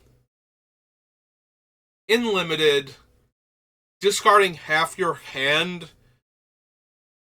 is a thing because it is rounded up. So if you have 3 cards in your hand, getting Mind Rotted is a thing. But that's 5 mana. Where this thing is actually scary is the combination of losing half your creatures and half your life total at the same time. Because if you have 5 creatures in play, you have to lose 2 of them. It's half your creatures rounded up. So, you have to lose 3 of them. So 5 creatures, you lose 3 of your 5 creatures. So now you're left with your 2 best creatures, and you've just lost half your life rounded up. That's probably going to mean that your blocks are really weak, and you're in real danger of dying where you weren't before. So the fact that this thing is a sacrifice effect and can at best kill like a large number of creatures, but is probably going to kill like 2 or 3, is still going to be way too much for a lot of people to recover from. And unlike a normal Wrath, this one actually is still pretty bad if you didn't play into it. So, on the one hand, you had 5 creatures, you lose your 3 worst ones, you still have your 2 best ones. But if you played 3 creatures, now you only have 1 creature on board. So if you kept the other 2 creatures in your hand, you're still down 2 bodies, and you only have 1 blocker left, and you've just lost a third of your life, half of your life. I'm thinking of the Fraying Omnipotence. You've also just lost half of your life rounded up, too. So if you were at, 15 and you just lost 8 life on top of that, down to 7, and you only have 1 blocker now, yeah, this thing is really, really backbreaking under the right circumstances. The opponent has to be winning in order for this to be a problem or at parity, but it's really going to wreck you when they're in those 2 positions. And if they're behind, losing your creatures might actually help them stabilize. So it's still a very scary card, but it doesn't play like a normal Wrath where you can play around it by keeping cards in your hand. Also, if they have enough mana, keeping cards in your hand doesn't even help as much. So, this one is worth being aware of just because it doesn't play like a normal Wrath, except for the part where you have a big board state and it kind of ruins you. So, I feel like I had to call that one out, even though it's not a proper Wrath and doesn't play like a proper Wrath until it's actually being cast. Also, the opponent has no reason to hold back on making as many bodies as they can because it doesn't affect them. So, and that way it plays more like a Plague Wind than a normal Wrath, so you do have to be aware of that also. Also, there's another card that's really hard to cast, and I don't know if it's going to be fast enough for the format, but it is on one of the bonus sheets, and that one is literally a Plague Wind, so you might think you're playing around one and you're actually playing around the other, so just be aware of this thing. Because at 4 mana, losing half your creatures is going to be a thing, and at 6 mana, losing half your creatures and half your life is probably fatal. So you do have to be aware of this thing, and that it might be what your opponent is trying to live long enough to cast for extra mana. Shoot the Sheriff is up next. So this is a kill spell that has a targeting restriction on it. Very similar to cards like Power Word Kill, especially, is like the first thing I think of. More so than even Doomblade, because there are a lot of creatures in this set that are very powerful that are one of these types, but there are also a reasonable number of creatures in this set that aren't those types, and some of them are still really good creatures. So Shoot the Sheriff is still worth running, and therefore is a removal spell you're going to encounter a lot, but it is not... it's got a lot of the same problems that Power Word Kill had, where a lot of the good creatures were dragons, and there were a lot of playable, or at least a couple playable angels and demons in the set also. So the fact that it couldn't kill any of those was actually super problematic. It also, very similar to Go for the Throat on Mirrodin, where yes, it kills all of the non-artifact creatures, but it doesn't kill the artifact creatures, and those are really important to be able to kill also. So Shoot the Sheriff is a removal spell, and if you have mostly rogues, mostly outlaws, rather, just be aware that it will kill your one guy. Like, you might think your opponent just doesn't have removal, and then you play your Sphinx and they kill it because you played the Sphinx out, and it's a 5/3 flyer, and they haven't had a valid target up until this point, and that's why they haven't been killing your guys. Next up is Skullduggery, which is one of my absolute favorite style combat tricks. So it gives one creature +1/+1 until end of turn, and a creature in a... So this one specifically has to be a creature you control and a creature an opponent controls. That usually doesn't matter, because you want to do those targets anyway. And target creature and opponent controls gets -1/-1 until end of turn. So, on its surface, this allows your evenly matched creatures to trade, but it does a lot more than that. It kills their 1 toughness creature while making your guy bigger. Which, if your guy wins combat because of that, like, if you think giving your opponents 3/3 -1/-1 and your 3/3 +1/+1 feels good, give your opponents like 2/1 -1/-1 and your 3/3 +1/+1 in combat with their 3/3, and you'll realize why I love combat tricks like this. Like, so this is one of those ones. It's very similar playing around what was the guards thing? Neutralize the guards, in that your creature is going to suddenly be smaller and their creature is going to be bigger, so that one's a little bit off. Like, it's not quite neutralize the guards because it can be a 2 power and toughness point swing. But it plays very similar. Like, you're going to lose one of your 1 toughness guys, or your one thing is going to suddenly be a little bit smaller, and so where you thought you were going to get an eat, it's a trade now or something. So just be aware of that. And be aware that if you're playing against me and I have these things, I'm going to have a lot of fun trying to maximize killing 2 of your creatures and winning combat and just having a perfect board state afterwards. Because I have loved cards like this since Greel's Caress in Prophecy. So, after that we have. Alright, so this is the last black card, and it's another spree card. So this is Unfortunate Accident. Fortunately, it only has 2 modes. So 2 black and 2 destroys target creature. Black and 1 makes a 1/1 mercenary with the mercenary text. And 2 black and 3 destroys a creature and gives you the mercenary. So the 2 black and 3 one is the one that most ruins combat math when you're attacking and trying to win the game. As your best creature explodes and an additional 1/1 chump blocker materializes out of nowhere. Past that, it's a removal spell or a way to suddenly make a 1/1 for 2 mana. Both of those are viable as far as tricks go and can lead to some negative situations for you, so you have to be aware of them.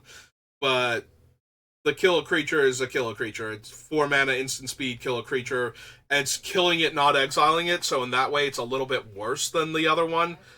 The upside is the modes, like being able to make the 1/1 for an additional mana, or being able to make a surprise 1/1 for 2 mana. Either one of those will be relevant sometimes, and again, it's a kill spell. You're going to run into those all the time. Whenever somebody can draft one of them, they will. Alright, so that brings us to red. So, third time around, red's Wrath variant is also an instant this time. So 2 red with Spree. So the 2 modes are 2 red and 1, Caught in the Crossfire deals 2 damage to each Outlaw.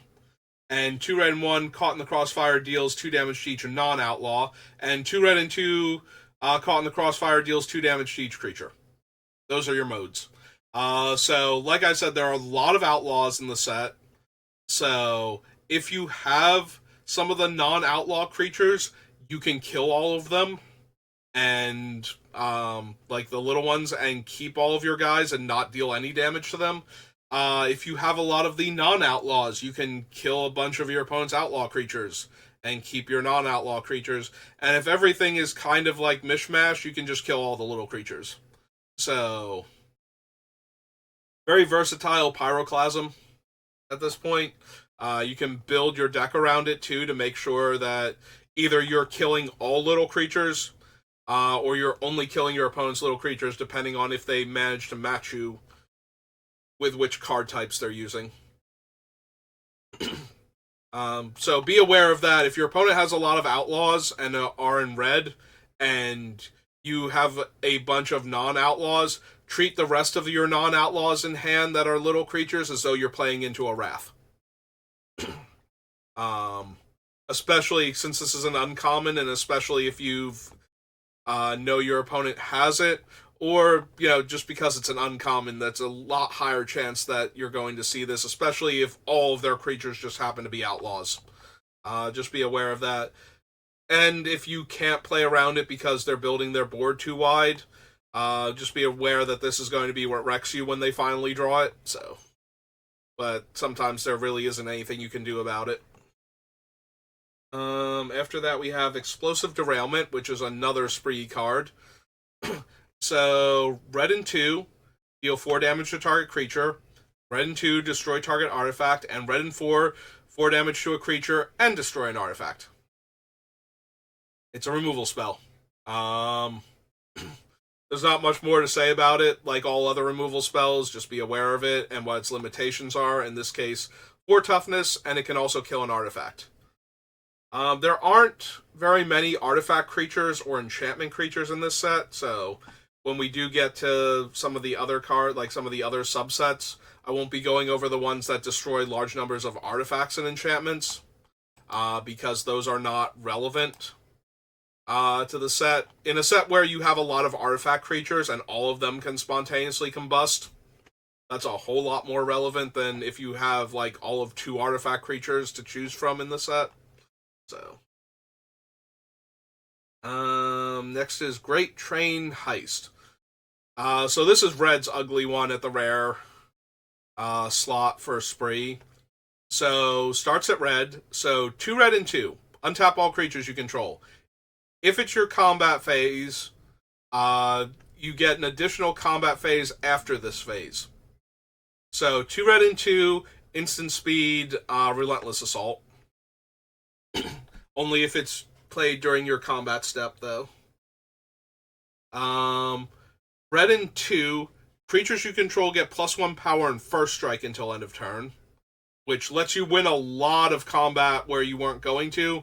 If you're playing around specifically this version, you play around it the same way you play around the guards one, where you have to make sure that your creatures aren't just randomly going to get eaten, and that the ones that survive first strike will be able to kill the opponent's creature.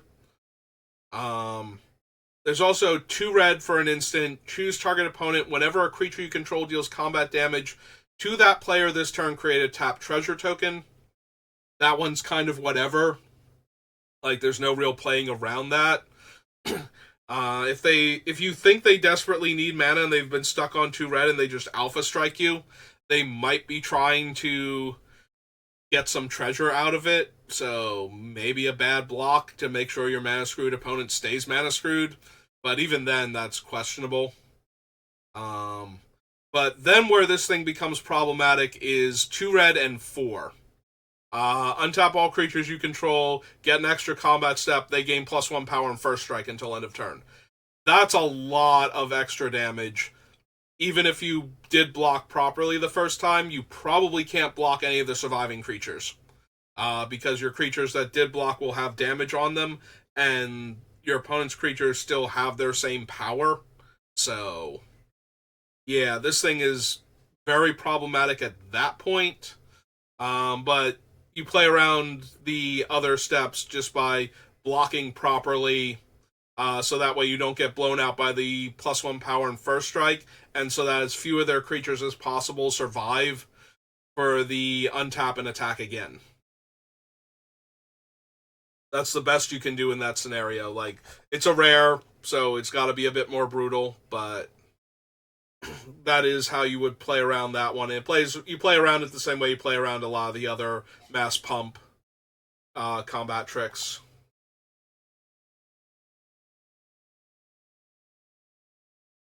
Just gotta try and minimize the damage or block in a way that makes it so you don't die. Those are your two things. Like, you do have to take into account what the math looks like if they do have it and they would kill you because you're trying not to block in a way that doesn't let them kill all of your stuff. But past that, it's just a matter of, yeah, I understand I'm going to be taking a bunch of damage. I need to try and kill as many of your creatures as possible to mitigate the damage without losing my entire board to your combat trick. Your single combat trick. Alright, next is Outlaws Fury, so we gotta go down a little bit. Creatures you control get +2 power until end of turn. If you control an outlaw, exile the top card of your library. Until the end of your next turn, you may play that card. So again, mass pump effect, just be aware of it. As long as your opponent doesn't have the colors that would let them mess with toughness, also, like the knock the guards out or whatever, then you're fine to block in such a way that you're killing their creatures. The biggest problem with this thing is the existence of train robbery, because the train robbery punishes you for blocking, like putting your 3/3 on their 3/3, whereas this punishes you for putting your 3/3 on their 1/1, to try and avoid great train robbery. So the only upside to this is that it's really hard to stack your deck with lots of these. So they're probably only going to have one or the other. So if you think it's great train robbery, that's the one you need to play around.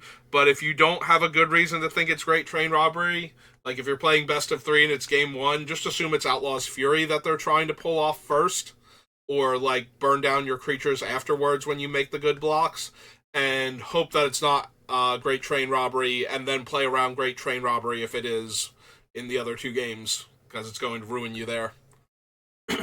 Best of one, though, that's going to be rough because playing around one usually means playing into the other. Great Train Robbery does a lot more damage because of the first strike, and Outlaws Fury does a lot more damage because if you're playing around the first strike, the extra power might turn into trades where it wouldn't otherwise be. So, yeah, that one's a little bit rough. It will also depend on how often you see either of these two cards. Like I said, I'm expecting a slightly faster format, so I would not be surprised if Outlaws Fury sees play, especially since it can draw you an extra card effectively with the exile the card and then you can cast it next turn. So you might wind up getting ruined by Great Train Robbery a lot more because Outlaws Fury sees more play.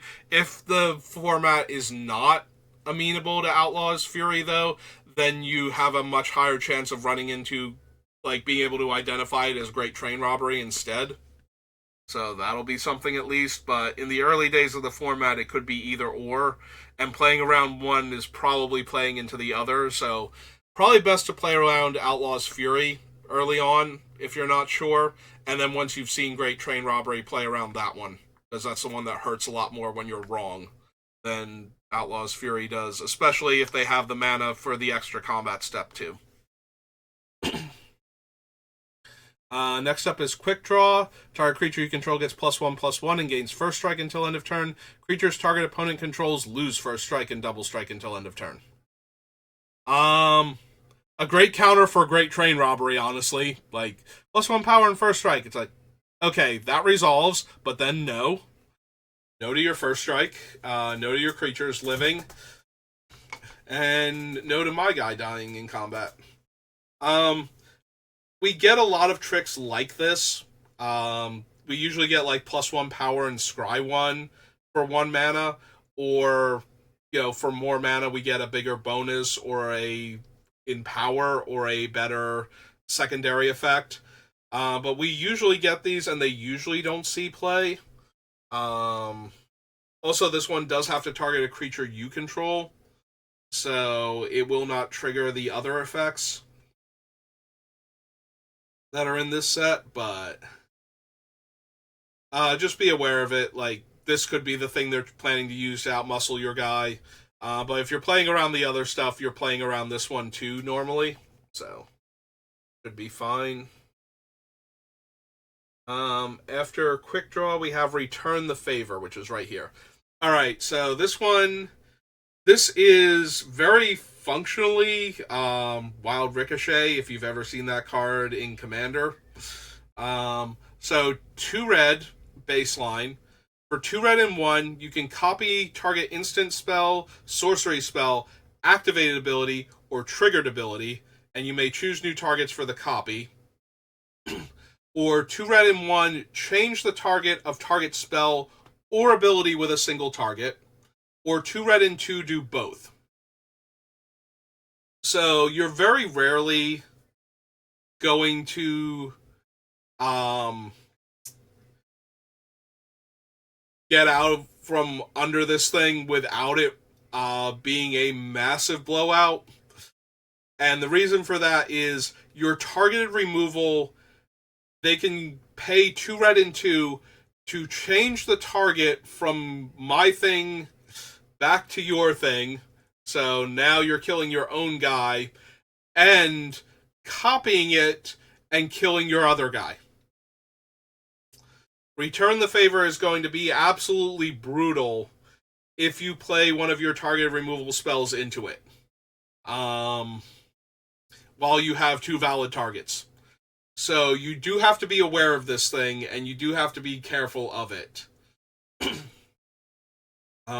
Because there's not a whole lot else you can do to play around it other than not playing your good removal spell into their thing and letting them save their guy and kill 2 of your guys for 1 card. That is the absolute worst case scenario with this thing. And it's very easy to do because it's literally 1 card at 4 mana. So, much like any other counterspell, you try and make your opponent waste the mana. and hope that they have to cast their removal spell and copy it. So that way they 2 for 2 themselves instead of 3 for 1ing you. Like, that is the best case scenario with a card like Return the Favor.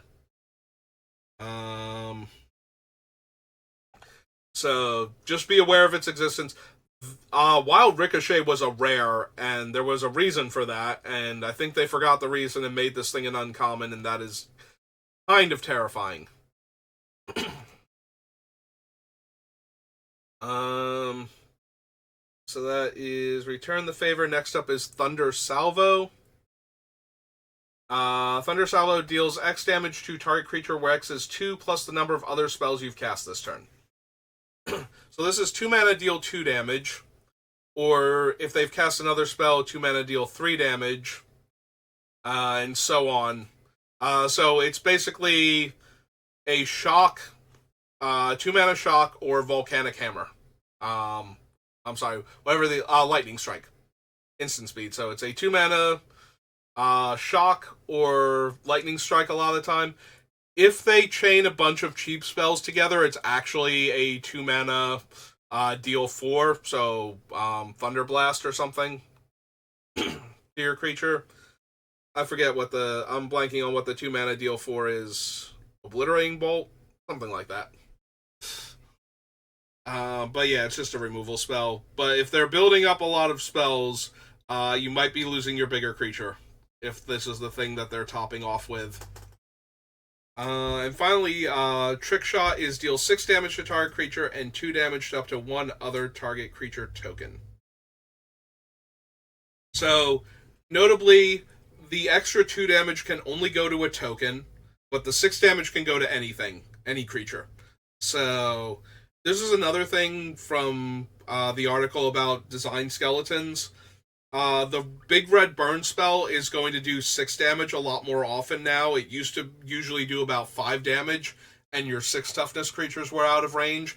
Now it's 6 damage because there's a lot less 7 toughness creatures in most Magic sets, and even the ones that have 7 plus toughness usually aren't super playable because of their casting cost. So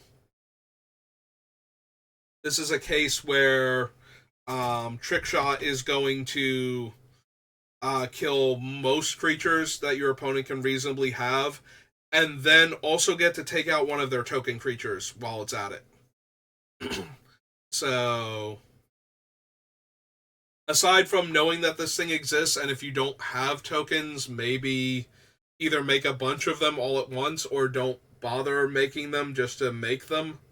Like, if you can make them for free, yes, but don't cast, like, one of your spells to make a token if your opponent's in red and been sitting on 5 mana, because they're going to kill your guy and your token, so you might as well not get it killed.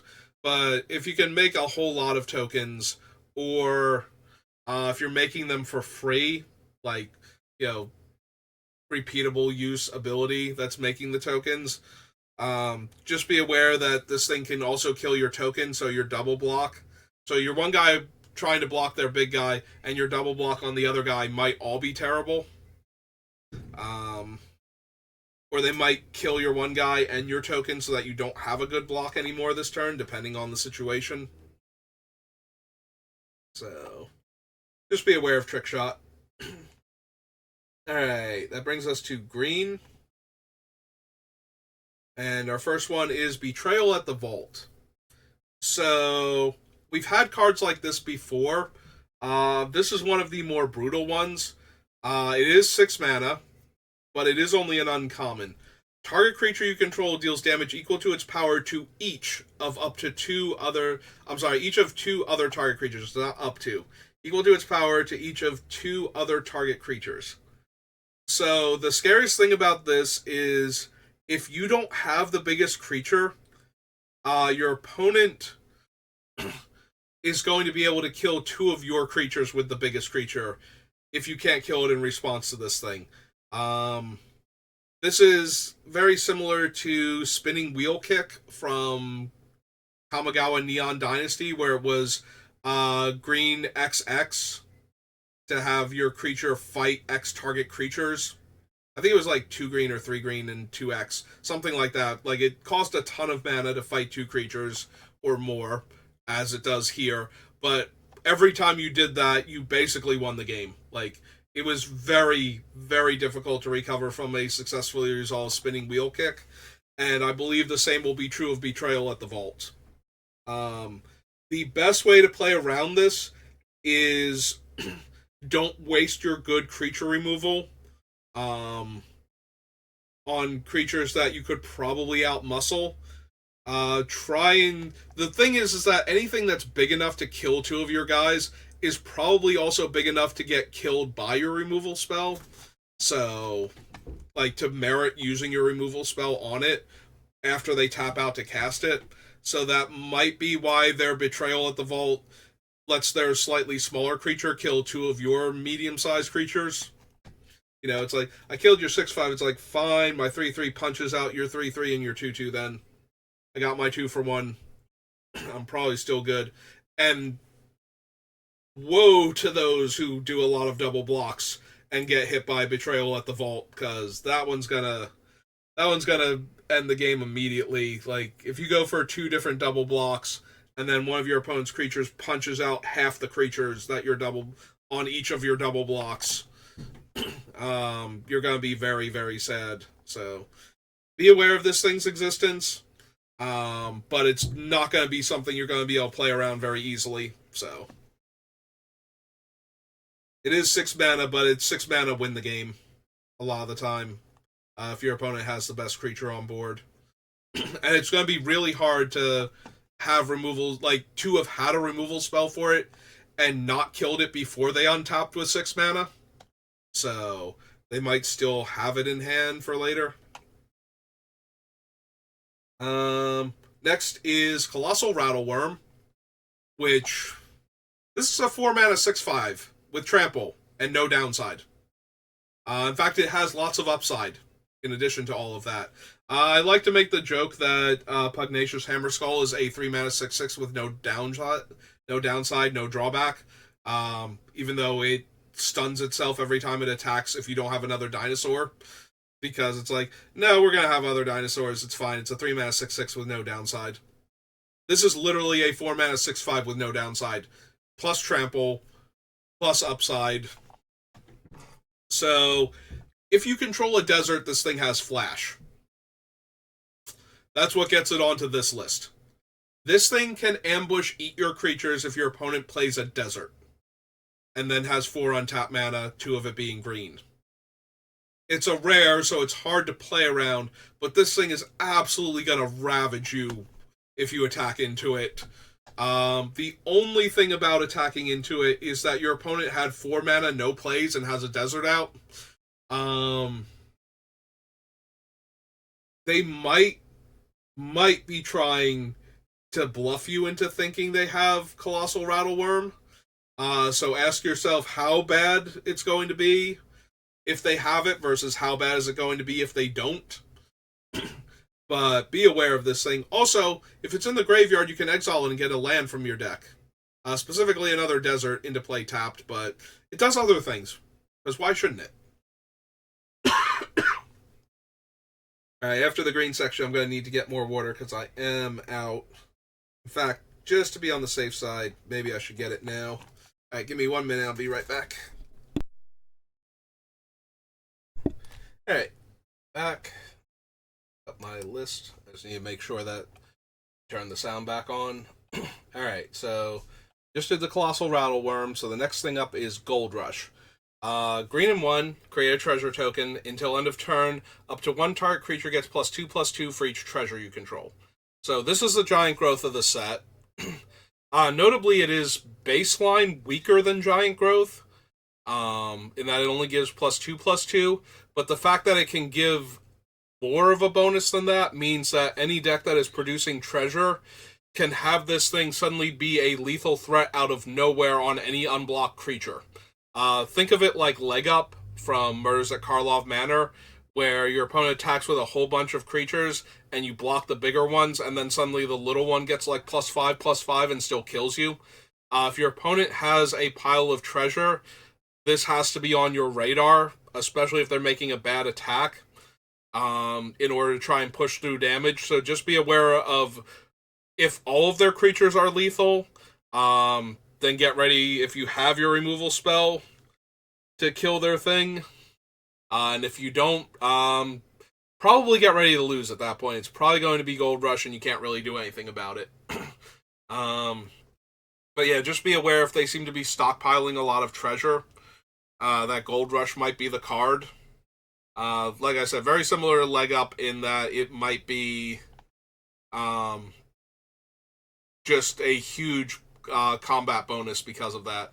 But the upside is that it's only if they have a bunch of treasure, otherwise it's a bad giant growth. It costs twice as much mana and gives one less power and toughness naturally. So it will give them back their mana though, because they get a treasure token. So I guess, yeah, technically they have to have 2 mana, but it still only costs them 1 mana to give it +2/+2.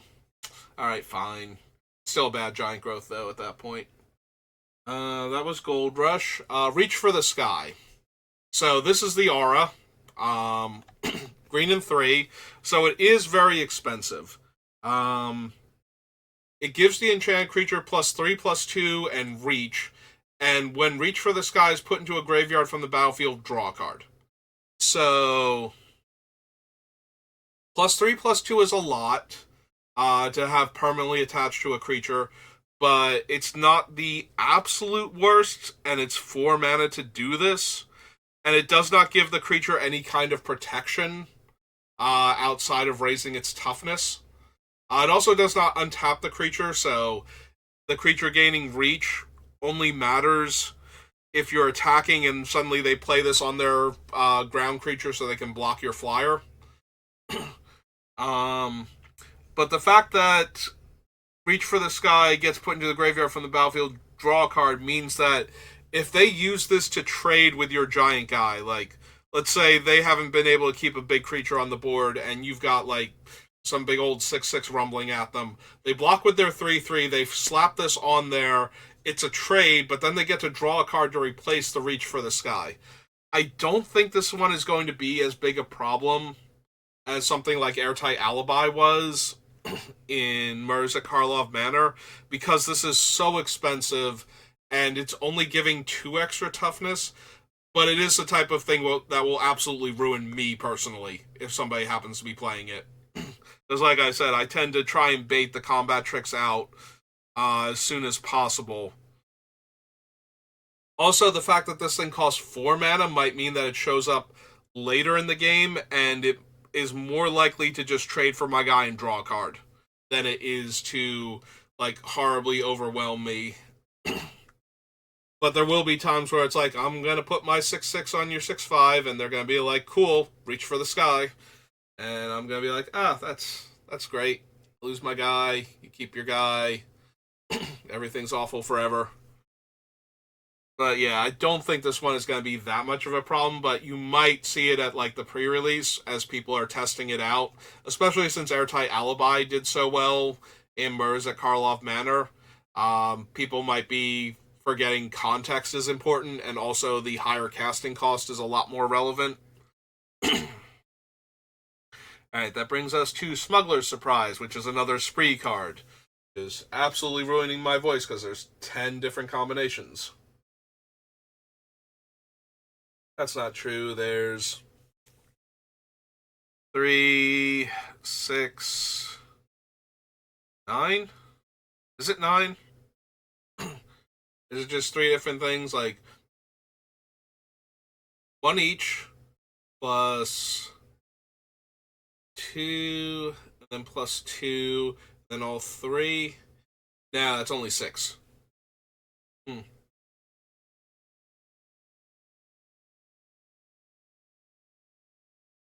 3 plus 1. Actually, hang on. No, it can't be 6. It's got to be like 7 or something, right? It's all 3 modes. First mode, second mode is 1. First mode, third mode is 2. Second mode, third mode, and then all 3. Yeah, it's 7. Okay, that makes more sense. It's 3 plus 2 plus 1. Alright. Figured it out. So, Green and 2, mill 4 cards. You may put up to 2 creatures and/or lands from among the mill cards into your hand. That doesn't really matter. That's the same as like a card draw spell, as far as like its threat level as a surprise effect. 2 green and 4, you may put up to 2 creature cards from your hand onto the battlefield. If this thing gets cast on that mode, you are probably going to have a terrible day. That means that the opponent has 2 things that either cost more than 6 mana combined, or that are in the range of, like, if they could cast them at instant speed, it would be worth it to pay 6 mana instead of their 2 combined casting costs. So, 6 mana, drop 2 big things in your way, and this can happen mid-combat on top of that. I'm looking at this, like, 6 mana, 7/7 Armadillo over here, and I'm like, yeah, that's the type of thing. Like, it and the Paladin just both spontaneously jump into play off of this card, because you've been playing other stuff up until you hit your 6 mana mark. Yeah, that makes sense. So that's that mode, and if your opponent is actually playing that mode, that is terrifying. And green and 1, creatures you control with power 4 or greater gain hexproof and indestructible until end of turn. So 2 green and 4, 5, 6, 7. So 9 mana is mill 4 cards, get up to 2 creatures back, put up to 2 creatures from hand directly into play, then all of your 4 power plus creatures gain hexproof and indestructible until end of turn.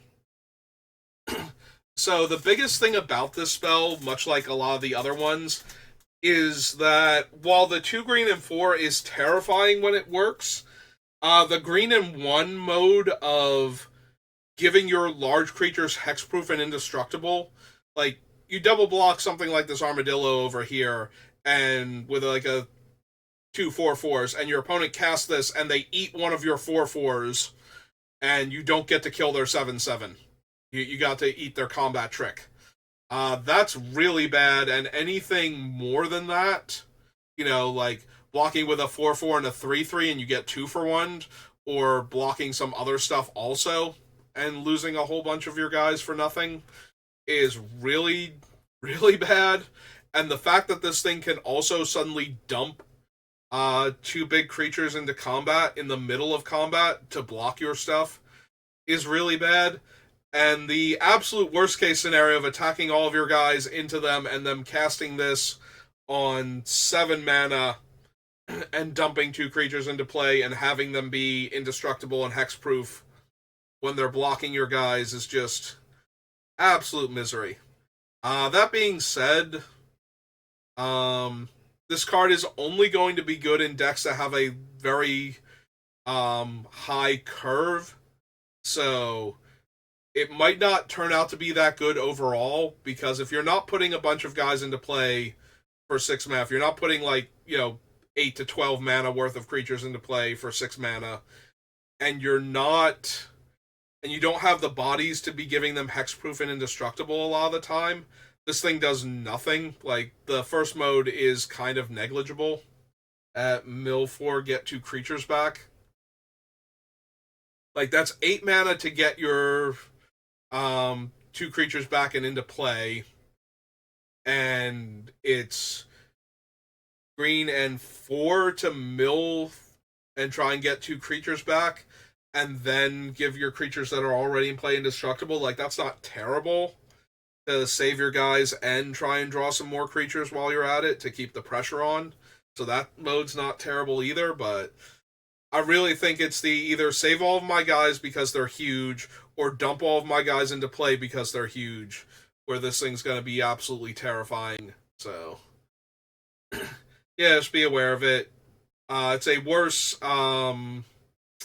heroic intervention because it doesn't save the little guys, but at the same time, it has the potential to be a better heroic intervention for a lot more mana. So, speaking of things that save your guys, Snakeskin Veil is back. 1/1 counter on target creature, and it gains hexproof until end of turn. So, negates all targeted removal and makes your guy better for 1 mana. You will see this thing, it will ruin your day when you try and kill some horrifying bomb that your opponent has cast. Like, basically any of the mythic members of Oko's gang. Except Kellen. Kellen's not really terrifying in limited, but all the other ones are pretty terrifying in limited. So saving any of them with Snakeskin Veil is going to be sad times for the person trying to kill them. So be aware of this one. Your opponent's 1 mana trick that's giving them priority on Arena. This is the one you're scared of in green. Because it will save their guy from your target removal. You have to outmuscle it at that point. And they're green, so trying to outmuscle their stuff instead of using your removal is pretty difficult. Your absolute best case scenario is actually trying to get them to use the +1/+1 counter to save their guy from a double block, and then using the removal spell so you keep both of your guys and get your 2-for-1 that way. But that's really difficult to pull off. Like, most players will just let the trades happen or won't put their creature at risk for, they're not going to put their 4/4 up against your 3/3 and your 2/2 when they have a Snakeskin Veil in their hand. Most of the time. Every once in a while somebody will, and you should thank them for that. So that way you actually get to kill their creature and get rid of the Snakeskin Veil. Next up is Trash the Town. It's another spree card. So green and 2, put 2/1/1 counters on target creature. Already hate this, because that is the type of... That's better than the green and 3/1, because it's giving them the 2 counters, and it's still winning combat, and it's 1 mana cheaper. So... then for green and 1, target creature gains trample until end of turn. That's whatever. If my opponent does this early on to deal me a couple points of damage, I high-five them, because all the other modes are way stronger. Green and 1 until end of turn. Target creature gains whenever this creature deals combat damage to a player, draw 2 cards. If they have clean attacks, you spent your turn setting up and didn't actually put anything in their way, like attacking for damage and then casting this to draw 2 cards for 2 mana in green is already fine. But the sum of the parts is where this thing gets out of hand. So this is 5 mana to give your creature +2/+2 permanently, trample until end of turn, and draw 2 cards when it tramples over. So that's a whole lot going on where you ate their creature mid-combat, dealt them damage they didn't think they were going to take, and got to draw 2 cards for 5 mana. Yeah. You play around this one a lot like how you play around other pump effects. Like, it's the 2 counters that really matter. Because if the creature isn't big enough to push through damage, then the other modes don't matter at all. Giving them trample doesn't matter because they didn't trample anything. And giving them the ability to draw cards when they dealt damage to you doesn't matter because they didn't trample. So you have to outmuscle the creature, or make it so that they're at least putting the counters on the worst creature to have them on in order to kill, like, your other little guy and get through for damage. Like, you're not trading your best guy for their trick that drew them cards and made their creature permanently huge. Like, that's the worst case scenario. But you're not always going to have the option to block well enough to stop this thing from doing something like that. So just keep in mind, try to make it either not good enough, like put the extra blocker on their biggest guy in case it gets, this or Gold Rush or something, or the +3/+2, so that way you're still out muscling it. And it reduces the chance, like, they have to play multiple tricks in order to have this work out, and then get ruined by the Betrayal at the Vault instead. But, look, I can only help you play around so much, and you can only play around so much. If they have it all, they have it all. And if they have the wrong one based on how you were playing, then that's really disappointing, but it happens.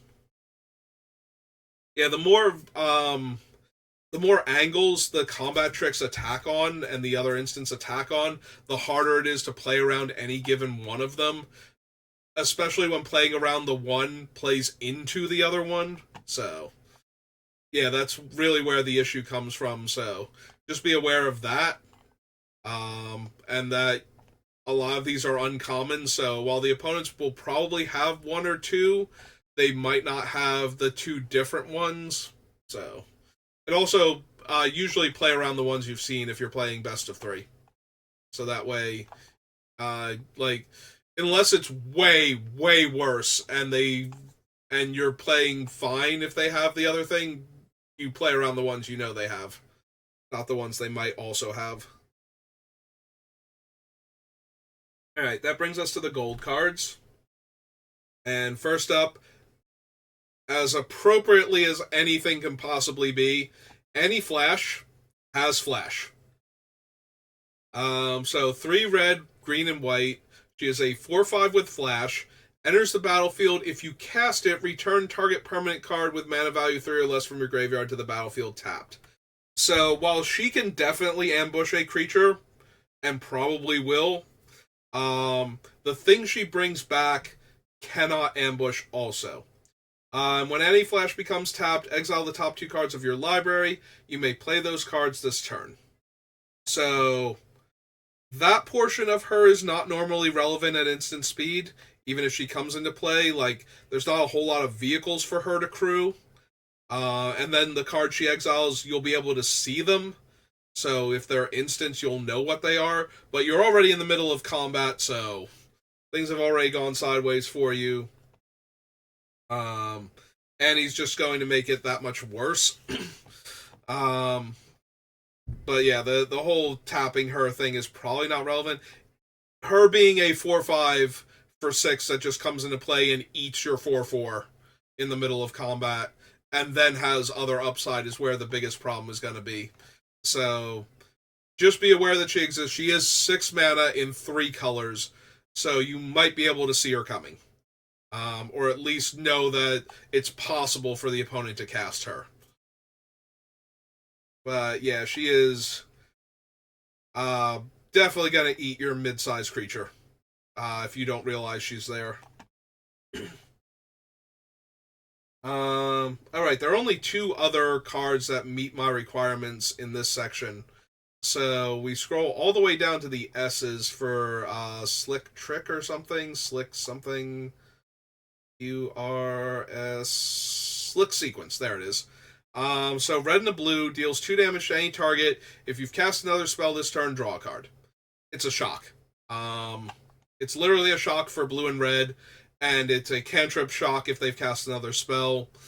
You can't really do much. Like, if they already got set up to cast the first spell and did so, then you're not really going to be able to do much about what they're doing with the Slick Shot. Just know that they might follow up their first spell with this. Like, they're not ever going to lead with this when they have 2 bits of interaction. But so if you can counter, if the first one's not that bad for you, and you have a way to protect your guys, you might want to protect them from Slick Shot or Slick Sequence instead, and deny them the card draw if you're giving like Hexproof or something. But that's only if you're sure that's what they're doing. Because otherwise you didn't use your thing to protect your one guy from their first spell. And protecting your guy from their first spell, and then letting them kill your other guy and draw a card is probably about the same as countering this thing and letting your other guy die, because they can only kill a 2 toughness one with this, whereas the other spells might be able to kill a much larger creature. So just be aware of that, but it plays a lot like any other shock does. And then we have the Wrangler, who has Flash. Because her whole deal is that at the end of your turn, if you didn't cast a spell from your hand, you get a 2/2 Flying Spirit token. So she wants you to not have cast spells from your hand. So she has Flash, so you can flash her in on another player's turn. Possibly a block like a 3/3 attacking you or something. And then on subsequent turns, if you can block cards or spend your mana on other things like flashing in other spells on the opponent's turn, then you get free 2/2s with flying out of her. Which is a very strong payoff as long as you either had nothing else to do or can do other stuff without um, interfering with her trigger. If you have to cast other spells while she's out in order to participate in the game, a 5-mana 1/4 is pretty weak, even with Flash to save some damage, but. So, this might be what they're holding up with their mana.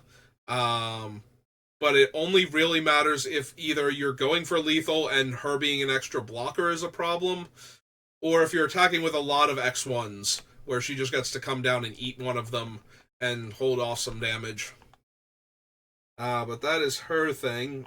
And that is all of the ones from this set. None of the artifacts have flash or destroy enough creatures unexpectedly that they could constitute a wrath, and none of the lands do either.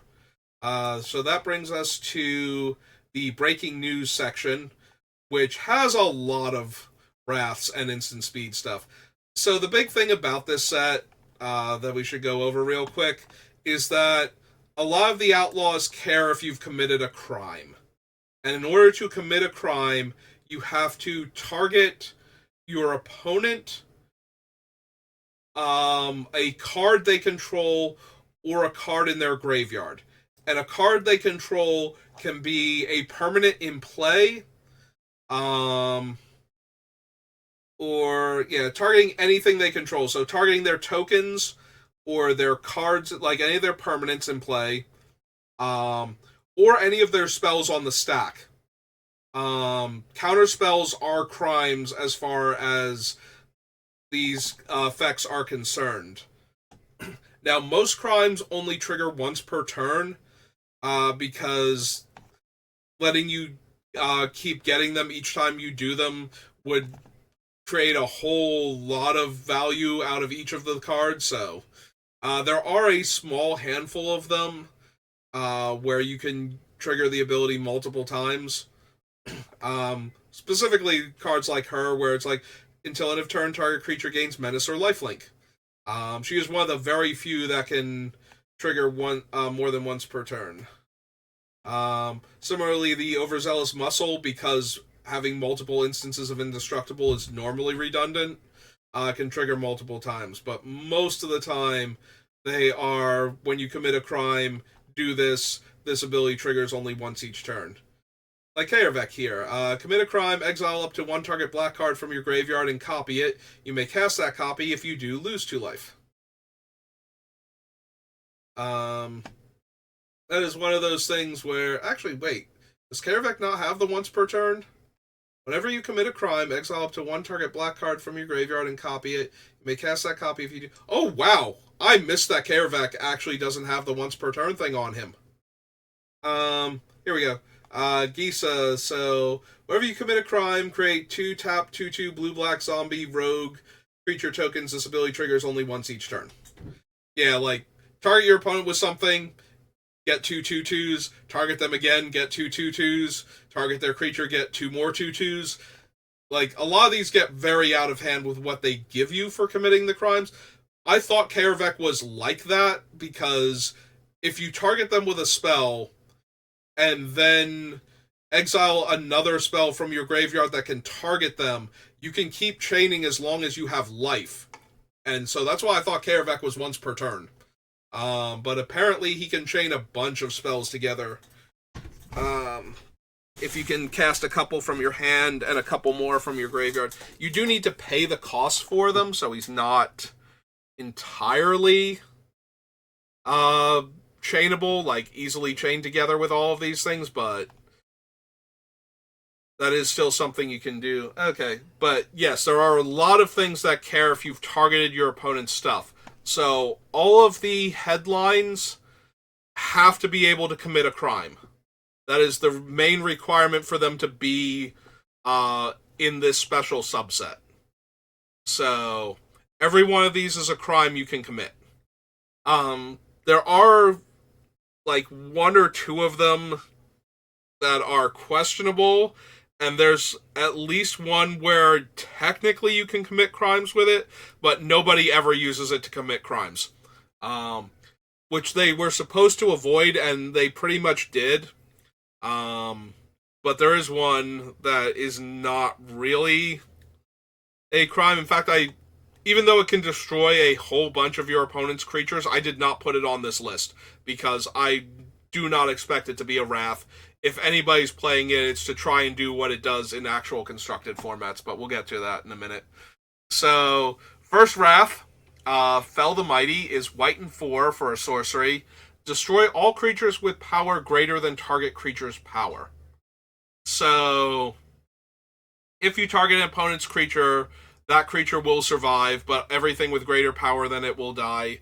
If you target your creature, so you can target your opponent's creature if it has the same power as the creature you were going to target in order to commit a crime.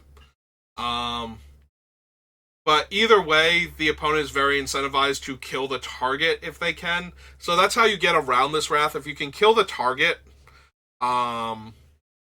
then it won't have its effect because it does have a target, and making the target invalid will cause the spell to fail upon resolution due to having no targets left.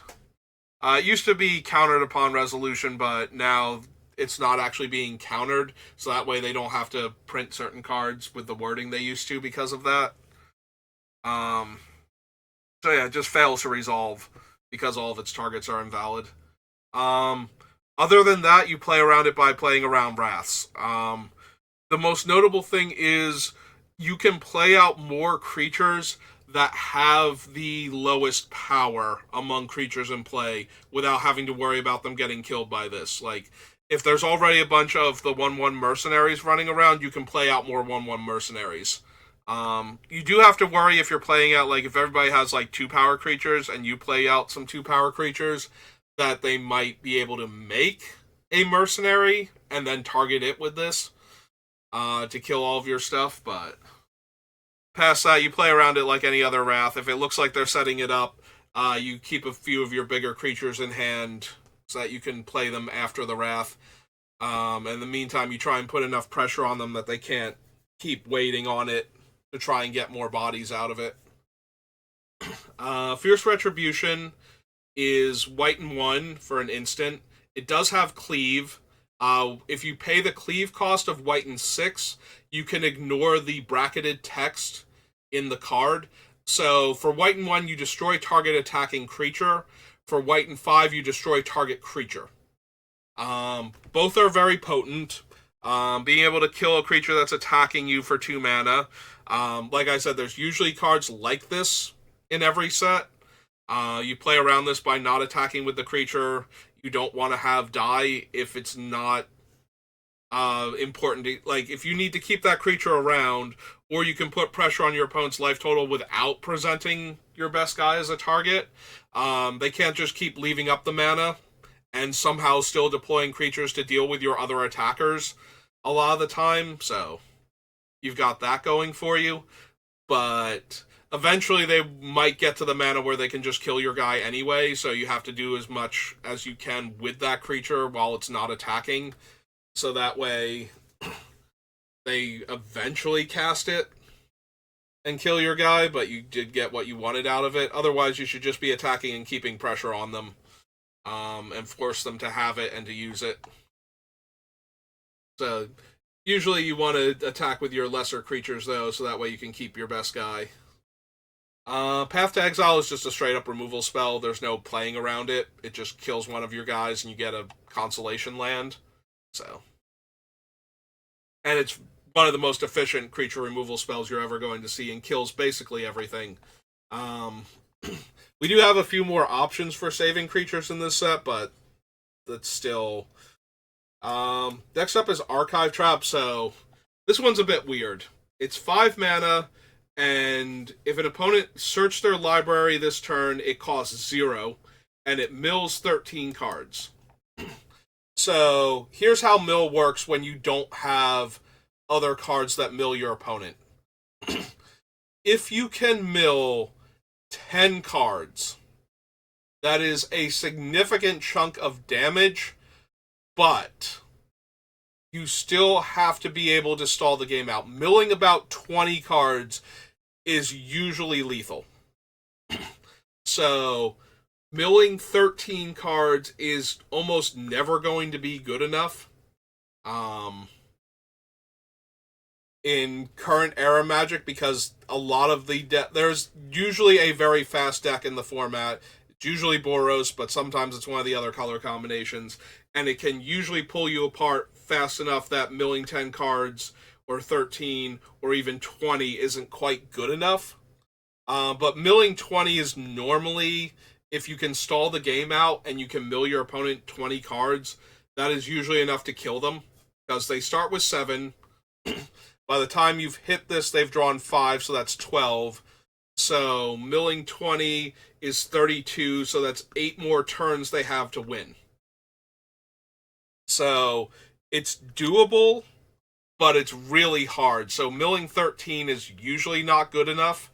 And Magic has gotten a bit faster and limited lately, so it's probably not good enough at all, even if you had 2 of these and could get to them and cast both of them in the same game.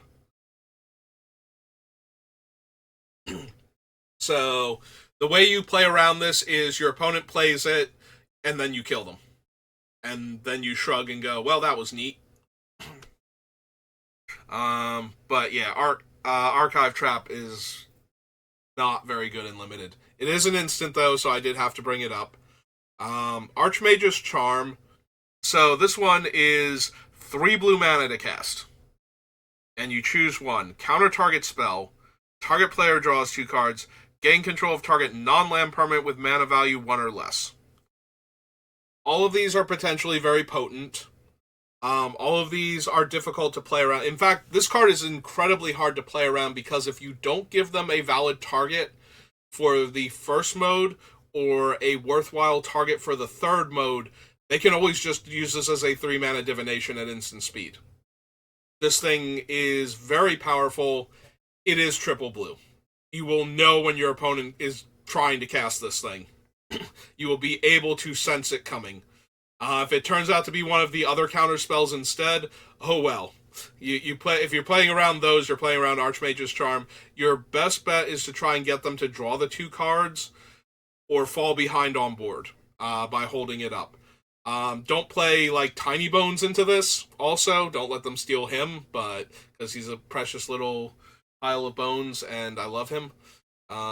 Especially when he interacts with Rakdos in any meaningful way. So we do have to avoid that, but other than that, yeah, this thing is not particularly strong and limited unless your opponent has drafted mono blue or something. But be aware of it, and if they have, much like when your opponent had triple green constantly held up in Murders at Karlov Manor, it's like, oh, they actually did draft the charm and they are running it. Same thing goes for this one. If they have triple blue, and especially if it's leaving triple blue up with the auto tapper, yeah, you're gonna run into an Archmage's Charm. So just know that that's what's happening. Commandeer. So 5 blue for an instant, 7 mana. You may exile 2 blue cards from your hand rather than pay this spell's mana cost. Gain control of target non-creature spell. You may choose new targets for it. So this one is a lot worse most of the time, especially in Limited, than the thing that let you copy your opponent's spell and return the favor. Most of the time, this thing is going to be way worse. 7 mana is a lot, and you cannot just hold up 7 mana. If you have anything else to do with your mana, you probably have to cast your spells. Losing 2 cards from your hand, and they have to be blue, both of them, is also a lot. You're losing 2 spells to cast this for free. Every once in a while, there is going to be a spell that is so powerful and game-breaking, and there are a handful of cards in this set that would probably meet those requirements that are not creatures, thanks to the big score cards, and some of these things. That casting this is going to be powerful when you cast it, but it's 7 mana. And like I said, if your opponent has to discard 2 actual spells to redirect your removal spell away from their guy, then you're probably still not doing terrible. Their guy has to make up for the 3 for 1 or 3 for 2 they just did. to redirect your removal spell away from yours and away from this thing and onto your thing. So it's still not very likely, but you will occasionally run into somebody who thought Commandeer was a good idea in their limited deck. Commandeer is a lot more potent in formats where gaining control of the spell basically wins you the game. Takes away the opponent's best spell and gives it to you. So you can. I've actually lost to Commandeer when it was in Standard the first time. I had my Bitter Blossom commandeered on turn 2 where I thought I was just going to wreck the control player. And I had no answer to my own Bitter Blossom, so... That's when Commandeer is strong. I don't think there are the cards, for the most part in this set, that Commandeer needs to hit in order to be this powerful, though, so... that brings us to Essence Capture. So this is another counter spell. It can only counter creatures, and if it does counter a creature spell, it puts a +1/+1 counter on up to one target creature the caster controls. This one is even easier to play around in that you can play around it by not casting creatures on your turn, or things that are naturally creatures on the stack. Like, there's like an enchantment where if you don't cast a spell, it becomes a 3/3 flying creature at the end of that turn. So, things like that get around this. Playing your bad creature first, so that way they have to just shrug and counter your spell and put a counter on their guy, and then you play the thing that outmuscles their guy anyway, is usually pretty good also. Or, again, just not playing a creature into it, if you can help it. Speaking of spells you never want to play into, but it's really hard to help, especially if it's turn 2, Mana Drain. They put Mana Drain in this thing. Alright, I need to take a moment. I'll be right back. Alright, I'm back. Sorry. I knew I was going to have to take a break soon, and I was trying to get through the rest of the things first, but then we got to Mana Drain, and my body's just like, no. You need a break now. I'm just going to throw my hands up at Mana Drain, because it's Mana Drain.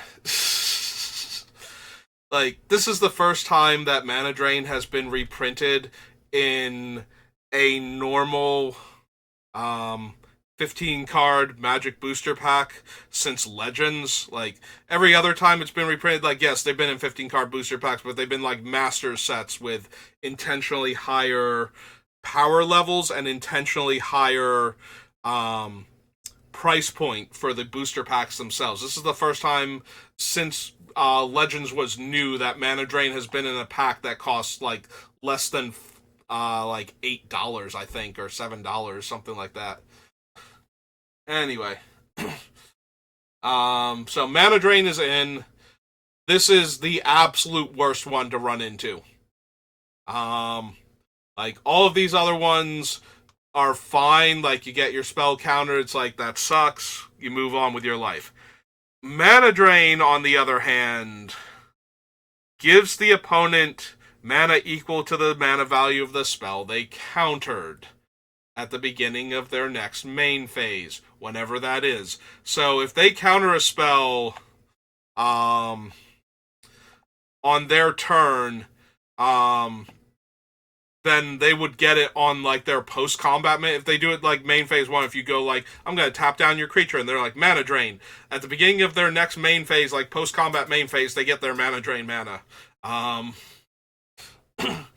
But yeah, aside from that, if they counter one of your spells on your turn and untap and draw their card, and then their main phase, they get like 2 to 3 mana extra, and they just get to play a 6-drop on turn 3 because they countered your 3-drop on your turn 3, their turn 2. You're just going to be absolutely miserable. So that's Mana Drain. Everything about playing around counterspells holds true, and Mana Drain gets weaker the later the game gets, when mana's not as big an issue, unless it still is. Like, unless the opponent secretly has a bunch of really expensive spells they want to be able to cast. But yeah, if anything is a crime, Mana Drain being in this set is a crime. That and Oko. Oko's definitely a crime. He knows what he did. He's proud of it. Um, Mindbreak Trap. So this one costs 4 mana, unless your opponent has cast 3 or more spells this turn. Then it's free. So this is where it gets kind of weird. So your first spell, they don't do anything about. There's the second spell you cast, they don't do anything about. Your third spell suddenly gets countered, and exiled too. Like it doesn't even counter the spell; it just removes it entirely from the stack, preventing it from resolving and sending it into exile. So you might think that's like if you're trying to bait out the counter spell, this thing is really weird for that. Mindbreak Trap is not that good in limited, unless it's a weird limited format where there's like Storm or something. Then you have to worry about a card like Mindbreak Trap. But for the most part, it's a 4 mana counterspell, and 3 mana counterspells are not that great.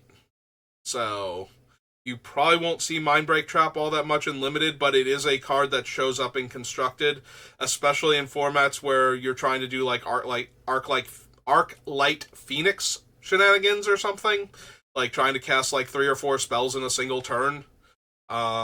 And especially in anything where Storm is a thing, because it will actually exile all of the copies of the Storm spell also off of the stack. So for no mana, and your opponent will have gleefully helped you get to that 0 mana thing as they're spinning their wheels trying to get their Storm count to like 35 million or something. And finally from blue we have Repulse, which is a 3 mana bounce spell that draws a card. It's a bounce spell with extra upside. One of the best bounce spells ever printed for limited. Because of the whole drawing you a card thing for 3 mana, like the creature goes away for a turn, your opponent has to invest more mana into it, and you get to draw a card. But yeah, it's just a bounce spell. In much the same way, a lot of these are just going to be removal spells down here. Not the first one or the third one, but I think most of them in black. So Imp's Mischief, again, very similar to the other spell that changed targets and Commandeer. I keep forgetting what the red one is called. It's like Return the Favor or something. Having your removal spell suddenly kill your creature is always a feel bad. So be aware of this thing's existence, but there's not a whole lot you can do. You can't just not cast spells for the rest of the game. When your opponent is playing bigger and scarier things than you that need to die and you have removal spells, and they refuse to tap out while doing it. So you do run the risk of just getting got by this thing. The upside to this one is that because it's in black, and black doesn't normally get this, the caster loses life equal to that spell's mana value.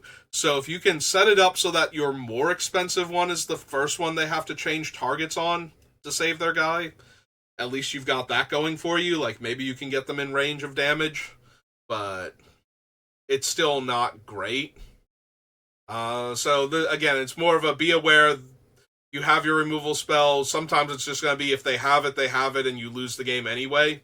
But you can't afford to play around it because you have to try and kill their creature. Just be aware when you have to try and kill their creature versus when you really, really, really want to kill their creature, but maybe if you waited a little bit longer, you could dodge the Imp's Mischief on top of that, or have a follow-up removal spell that actually kills the thing. Rather than just not having the removal spell now and dying because of it. Murder. It's murder. Always a good time when you're trying to play Magic with your opponent and their creature just dies. Overwhelming Forces. So this is originally from Portal 3 Kingdoms. This is 2 black and 6 for a sorcery. Destroy all creatures target opponent controls. Draw a card for each creature destroyed this way. If your opponent lives long enough to get to 8 mana and they cast this thing, they win the game. All of your stuff is dead. They drew a bunch of cards. All of their stuff is alive. You lose. You get nothing. Good day, sir. Or madam. Or whichever term you prefer. If you don't like either of those two. Yeah. Unlike a normal Wrath, the way you beat overwhelming forces is to kill your opponent before they cast overwhelming forces. If anybody ever resolves the spell against you in limited, they deserve to win the game. If they don't win the game, like if you pull that one off after getting to that point, you've had one of the weirdest games of limited I've heard of or seen in a long time, and I hope I get to see it because I would like to. I'd like to see how exactly this came about. Imagine it involves giving all of your creatures indestructible in response to overwhelming forces. And even then, that's kind of tricky. Our last black spell that fits my criteria is Surgical Extraction.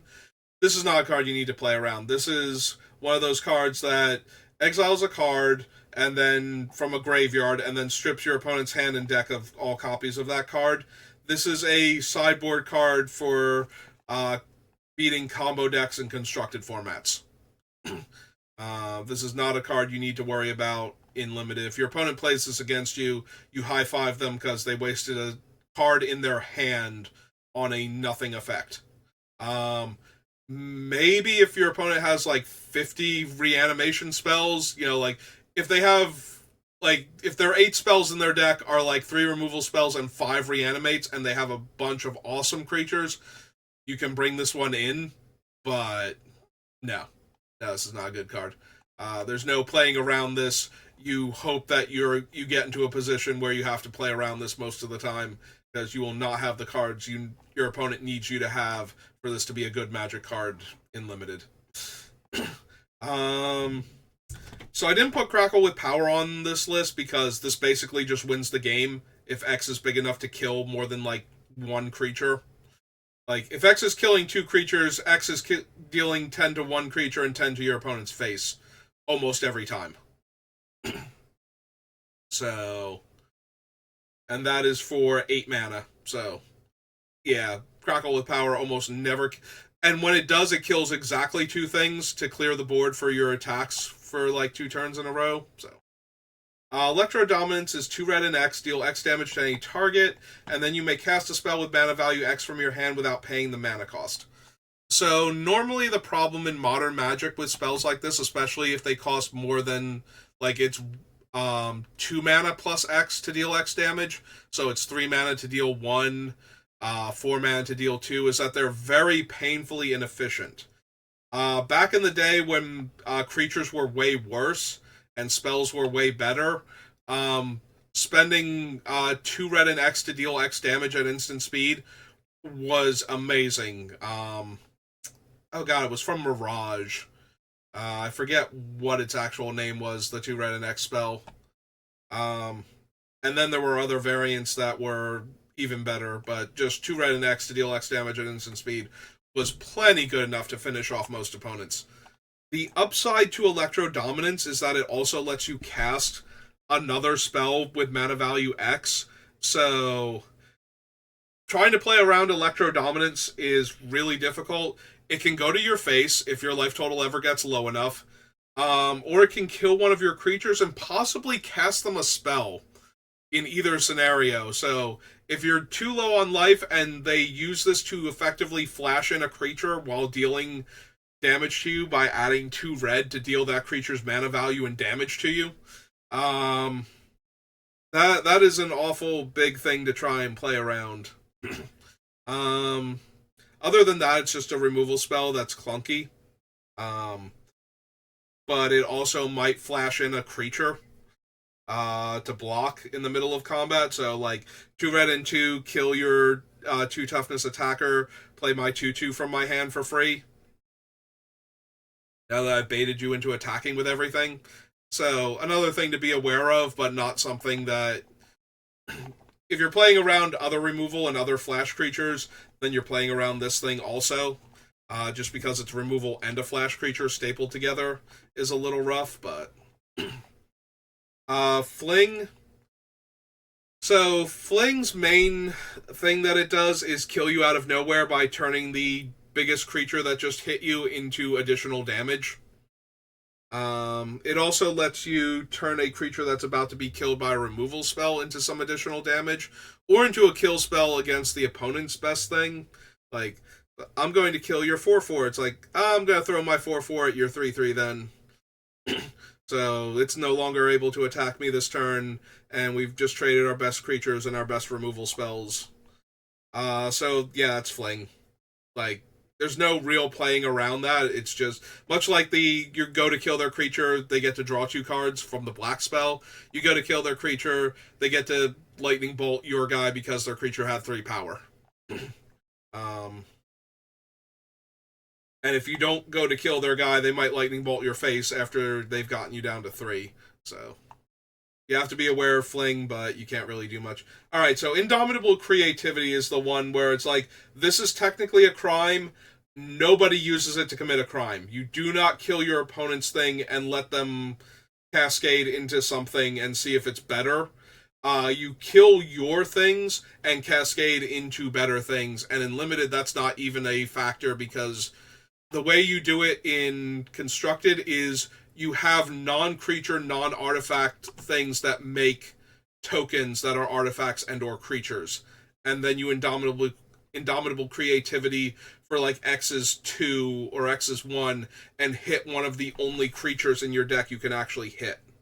So you hit things like the Worldspine Worm plus Xenagos was really popular, where Xenagos, like God Xenagos, would double the Worldspine Worm's power to 30 and give it trample until end of turn. Or it had trample, it gives it haste until end of turn. Or I've seen decks where the whole point is to Electro Dominance into what's its name? The Gearhulk, Torrential Gearhulk, after cycling like you cycle Magma Opus in to get the treasure, and then you destroy the treasure to cycle into the Gearhulk to cast Magma Opus. So things like that. Like, this thing is not... It's not a Wrath. You're not going to kill all your opponent's creatures and hope that all the creatures in their deck are worse. That's usually a terrible strategy. You're rarely going to use it to kill your guys and replace them with other things because, again, that's not really a winning strategy and it costs a ton of mana to do it. And you still might get like your little guys that are in your deck.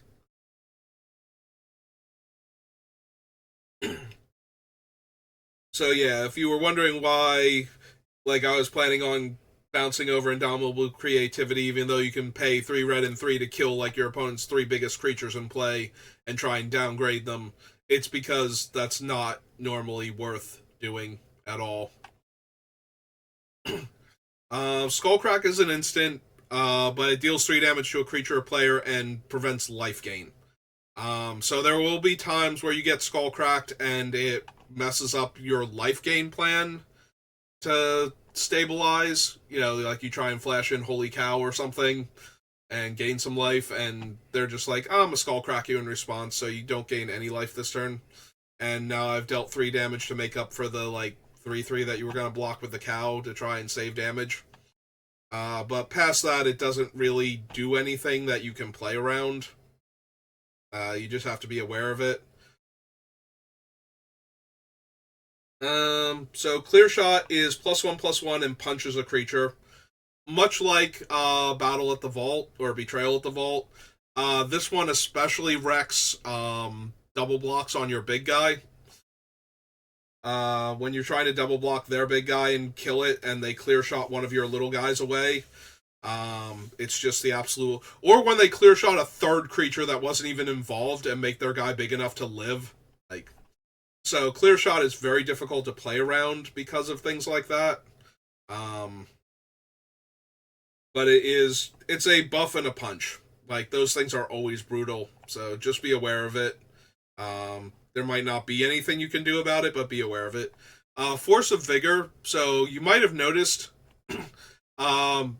a distinct lack of instant speed disenchants to get rid of those auras, or not auras, the enchantments that exile your creatures. Fortunately, there's one here at the Mythic slot, but on the bright side, at least it's a very expensive card, or was in Modern Horizons, so grabbing it here is probably still in your best interest if you need something to deal with those type of cards. It destroys two. It destroys two artifacts and or enchantments. So you can destroy one artifact, one enchantment, two artifacts, or two enchantments. um, and if it's not your turn, you can exile a green card from your hand rather than pay the 4 mana casting cost. So you can tap out for it, get rid of one of your combat tricks to suddenly have a bunch of creatures back by killing 2 of their different exile effects. Oh, that's true. I think I glossed over, so we'll go back up and check it, because I do have it on the list, but I don't think I actually called it out. I wasn't looking close enough at the list when I did this. I have a list and I still messed up. Alright, so anyway, we'll go back and touch on that one, because I forgot to mention that it was an instant, or has flash. But yeah, being able to destroy those at instant speed is good. Past that, just be aware that if your opponent's in green, they might have an instant speed way to destroy your various exile effects and get their creatures back. And the last green instant is Tornado, which destroys a creature with flying, but also has cycling. So yeah, it's a creature kill spell, and you might actually see it if you're playing best of 3 in some of the other games, just because it cycles, and because it kills a flyer, and because there are a lot of, being able to kill something like Akul or Rakdos, or the Sphinx, or anything like that, is already makes a card like this worth sideboarding in when you see stuff like that. The fact that it has cycling and therefore can be put in your main deck and just thrown away if your opponent doesn't have a flyer at the time, or you need to find a real card, does make it so that you might see this card earlier than that. So real quick, the card I forgot to mention, Leyline Binding, is also in the set. It costs white and 5, but 1 less for each basic land type among lands you control, so just the plains should get it down to 5 mana. It's a flash exile, is a target non-land permanent opponent controls until this leaves the battlefield. So notably, the deserts don't have the basic land types on them. They're not, fetchable or anything, so they won't be able to reduce the casting cost on this to help you. So you can figure out that it's going to cost your opponent, somewhere between 4 and 5 mana most of the time, maybe 3 if they're splashing a third color, and so on. This thing is rarely ever going to cost white in limited, but it will. You can figure out that they have enough mana to cast this, but it's like every other removal spell at that point if they have enough mana to cast it. So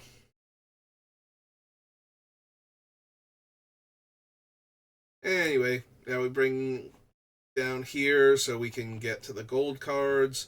So Abrupt Decay kills little things. It's a removal spell. It does kill any little thing, so if you have one of the cheaper ways to exile one of your opponent's creatures, they can get their thing back, but a lot of them are 4 mana plus in this set, so that's not actually a factor for most of them. I think it's Journey to Nowhere is the one that you can hit with it, so just be aware of that. It kills little creatures, and it can't be countered. It can still be, have all of its targets be illegal. That's what I was talking about before. A lot of cards that targeted things and say can't be countered used to say can't be countered by spells or abilities because they still need to be countered by the game rules. Now it's just the spell fails to resolve because all of its targets are illegal. So they can still give their guy hexproof and stop this from killing it, but past that, it's going to kill any little thing. Anguished Unmaking is going to kill basically anything. Any non-land permanent, and the caster loses 3 life. That is kind of rough and limited with how games play out, but you'll still play against this thing. But it's just a removal spell. There's no playing around that. Back for more. So, if your opponent has this thing, it's kind of hard not to get wrecked by it. Unless you have the biggest creature, like, even after the thing comes back from the graveyard, you have the biggest creature. It's kind of hard to play around this thing, because they're going to bring back their guy. Even if you don't attack into it, if you think they have it and don't attack into it with your guys, they're still going to bring back their guy to stabilize the board and kill your best creature that they can hit, so just be aware of that. If they leave up 6 mana and they have cards in hand, you do kind of have to worry it might be this thing if they have something big in the graveyard. So maybe don't play into that, because they're not just going to sit on 6 mana. They're going to resurrect their guy anyway and fight one of your smaller guys. Bedevil's just a removal spell. Kills an artifact, creature, or planeswalker. So Crime and Punishment. Punishment is actually potentially a Wrath-like effect. So it's black, green, and X, and it destroys each artifact, creature, and enchantment with mana value exactly X. Be aware of this. A lot of the cards like this destroy things with mana value X or less. This is one of the ones that specifically destroys only that mana value. So when you're casting it, don't cast it for like full value or for full casting cost and expect to kill all the little things also, especially if you need to kill the little things more than the one big thing. So be aware of that, but it can kill multiple creatures at the same mana cost. So it can wipe out all of your tokens for black and green. It can kill like all of your 2-drops for 4 mana. So just be aware that this is a thing. You play around this one by varying the casting cost of your threats, so that way they can't, like, you don't, if you think it's this Wrath specifically, if they're in black-green, and you feel like it might be a Wrath, make sure that your creatures have lots of different casting costs if you can. Like, don't play out 2 more 2-drops if you can play out your first 4-drop type of thing. Whereas against a regular Wrath, you might play out the 2 2-drops to encourage the opponent to finally pop their Wrath and play out the larger creature after that.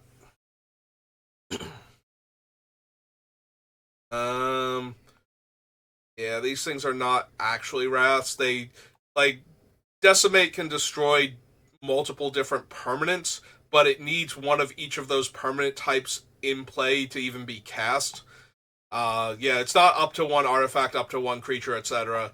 It destroys the original 4 permanent types from before planeswalkers and battles. So, and one of each of them has to be in play to cast this thing. So it's actually not very good in limited. You will see it a lot in Commander, though.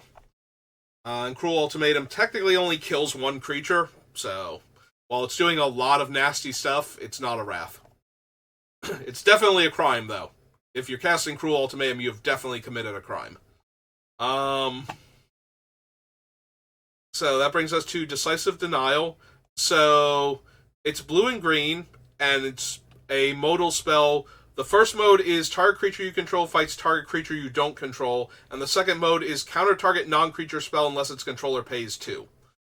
So this is one of those modal spells that is, like, on the extreme ends of what it does. Like, Mode 1 is you use a creature to kill a creature, and Mode 2 is countering a non-creature spell that hasn't resolved yet. So playing around this one is not letting them counter your important non-creature spells if you don't have to let them do that, and then they'll just wind up fighting one of your guys with their best guy and killing it, so... you know, sometimes it's a kill spell, sometimes it's a counter spell. You play around the counterspell half of it if they keep leaving it up, and then you eventually get them to either cast it anyway to try and mess up your turn, or use it to try and fight one of your creatures. Detention Sphere is weird. So Detention Sphere can kill all of the tokens with the same name, or if you do have like 3 common creatures, like 3 copies of a common creature, and you've drawn all 3 of them, this thing can wreck you, so be aware that it's in for a white-blue deck. But past that, it's just another O-Ring effect. Seriously, like, every O-Ring effect is in this. Also, this is one of the ones. So Detention Sphere does have the older wording. When Detention Sphere enters the battlefield, you may exile target non-land permanent not named Detention Sphere and all other permanents with the same name as that permanent. Period. Not until this leaves play, notably. When Detention Sphere leaves the battlefield, return the exiled cards to the battlefield under their owner's control. So, this is one of the ones where if you kill it in response, you will never get your stuff back. And if you kill your own in response or otherwise remove it from the battlefield, the opponents will never get their stuff back. So if you want to bounce one of their permanents and one of your permanents, this might be the permanent to bounce while this ability is on the stack and trying to eat one of their things. So it can kill multiple creatures with the same name, so that's worth noting. But also worth noting, I did say I would check and see if we had any of the ones that are worded like this, and it's worded like that, so be aware of that also. That's what happens when you put, like, much older cards in newer sets, because you can't change the wording. So the fact that they have the old wording will catch a lot of newer players off guard. And maybe even some veteran players that are just like, no, it's a new set, I don't have to worry about cards like that. Yes, you do. They printed old cards in the new set. And they didn't change them at all. Endless Detour is 3 different colors of mana. I can put a spell, non-land permanent, or card in a graveyard. The owner gets to choose if it's top or bottom, but it goes into the deck of the player that owns it. So you can target their spell, and they can either choose to redraw it or put it on the bottom. You can target their permanent in play, their non-land permanent in play, and they can choose to put it on the top or bottom if they want to redraw it or not. Or you can choose a card in their graveyard. You can also do this to one of your own cards, but aside from putting the card from your graveyard on top of your library, I don't know why you're doing any of the other modes. I mean, if your spell is that good that redrawing it would be better than having it die, that's an option. But a lot of the times you just put the removal spell or the counter spell back into the opponent's deck and then finish resolving your spell or finish attacking with your creature at that point. Alright. I know I'm starting to lose my voice and this video is going on for forever, but Fractured Identity actually being in a non-Vintage Cube heads-up format is absolutely silly. If you're anywhere near white or blue, do not pass this card. It really is that dumb. Anyway, that's the only context you're getting. If you don't understand why it's dumb, you'll play against it eventually, and you will find out.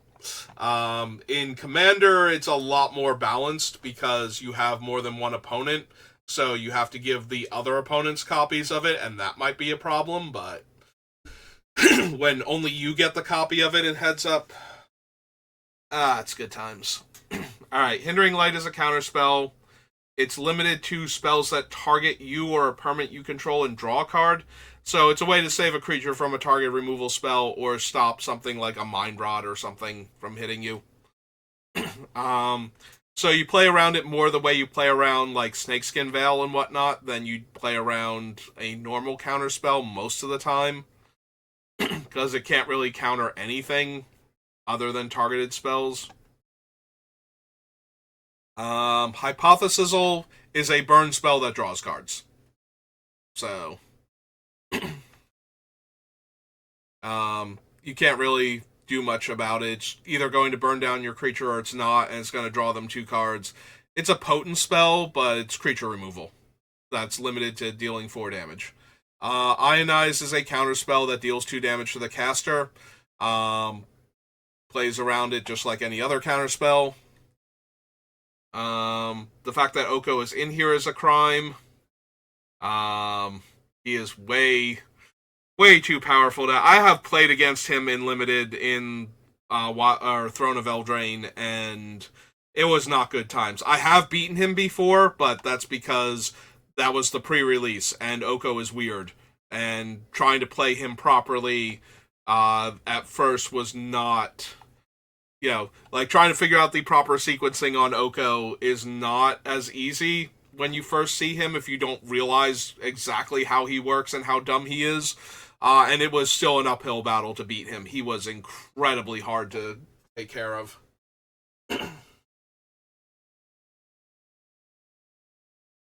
And that is the only time I've beaten a resolved Oko in limited too. Like every other time after that, it's just like, oh, I just die. It's Oko. Also, Outlaws Merriment being in is kind of obnoxious. It is difficult to cast, and it very, very, very barely is a crime. The only way it can create an effect that targets is by randomly creating the rogue token that deals 1 damage to any target. Nothing else about it is a targeted effect. But it's called Outlaws Merriment, and it feels like it's close enough. The problem is that this thing is incredibly, incredibly powerful and limited, and it's not, as far as I know, doing anything in any constructed format ever. So it's just here to ruin my limited games where it shows up and is obnoxious. Another card from Throne of Eldraine, by the way. It's meant to originally represent Robin Hood's merry men, while Robber of the Rich is Robin Hood himself. But yeah, just randomly makes one of these 3 tokens every turn. And it doesn't matter which one, most of the time you're going to get ahead. Because you keep making tokens literally every turn for free once you've invested the mana in this thing. And the tokens are actual bodies that can do things like 3-1 Trample Haste, 2-1 Lifelink Haste, and 1-2 Haste, deal a point of damage to any target. Anyway, Ride Down. So, white and a red, destroy target blocking creature. Creatures that were blocked by that creature this combat gain trample until end of turn. Ride Down's been printed twice before. Khans of Tarkir, and it was in Shadows over Innistrad block. I forget if it was in Shadows over Innistrad or Eldritch Moon, but it was in the block, so it's been in 2 limited formats that I can recall. Both times it is an amazing kill spell for an aggro deck. So the best way to play around Ride Down is to either also be aggro and beating your opponent down and not caring about blocking that much, or to stunt your opponent's aggro so much that they have to play defensively. Otherwise, Ride Down is just going to kill one of your blockers and make you take extra damage. And it's going to, when you're on the back foot and your opponent is a Boros aggro deck, Ride Down just kills one of your blockers and deals you extra damage, and you're like, really? Okay, I guess I'm going to lose this game now then. So, there's no real playing around that either. Like, if your best creatures aren't blocking, then they're attacking, and if they're not attacking and they're not blocking, then you're losing that game. But usually because of the aggro deck's playstyle, you have to be able to block their creatures. So your best creature is usually on defense at that point, and Ride Down just kills it. So it's very difficult to play around Ride Down past still having more after it and not dying from having your creature get killed and taking like 2 or 3 extra trample damage that turn that you weren't expecting. Siphon Insight draws 2 cards from the opponent's deck functionally, and then does it again for flashback. So it's a card draw spell that's a little bit weird. It gives you access to the top 2 cards each time of your opponent's deck. So either it's going to steal something relevant or it's not. When it steals something relevant, that feels awful. Like, now you're playing around your own removal spells that you haven't seen and whatnot, and your own tricks. But when it steals your lands that you didn't need, then it feels amazing. But yeah, it's a card draw spell. You can't really play around those. Tyrant Scorn, destroy target creature with mana value 3 or less, or return target creature to owner's hand. You can only choose one mode, but it kills little creatures and it bounces bigger creatures.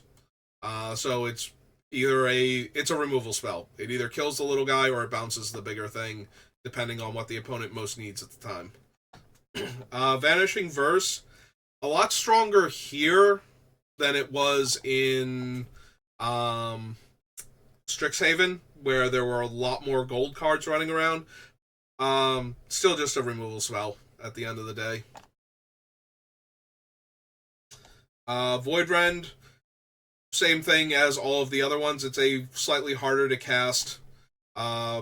Trinket text can't be countered most of the time. Like, a lot of the time, the can't be countered portion of it isn't going to be relevant. But there will be a few times where it is, where they were planning on using a counter spell instead of a hexproof or a other effect, like Indestructible, to save their guy. So. And Void Slime is a counterspell that can also counter triggered abilities or activated abilities. Of note, Contagion Engine can kill a lot of little creatures all at once.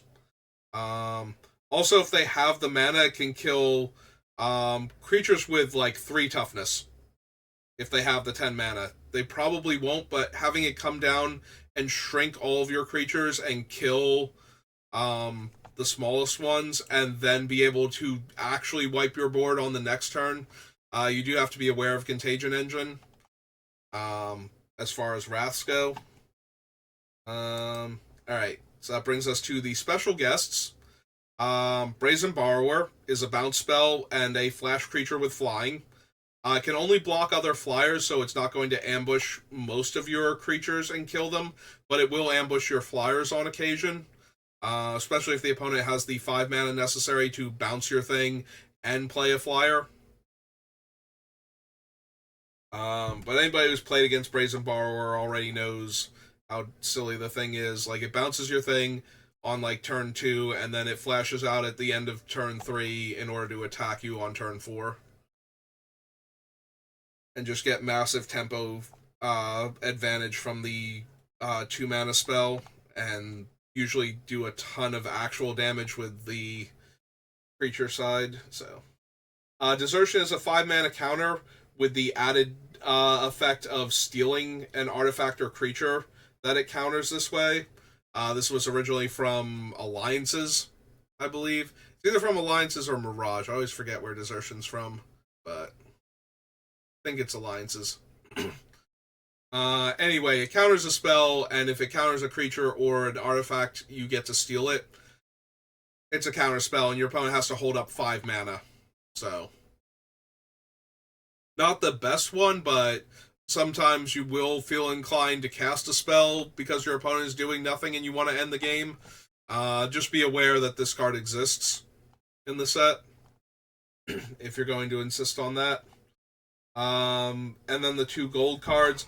Mystic Snake is a counterspell or a 2/2 with flash for 4. So a slightly worse version of the bird for the most part, except that it will actually counter the spell.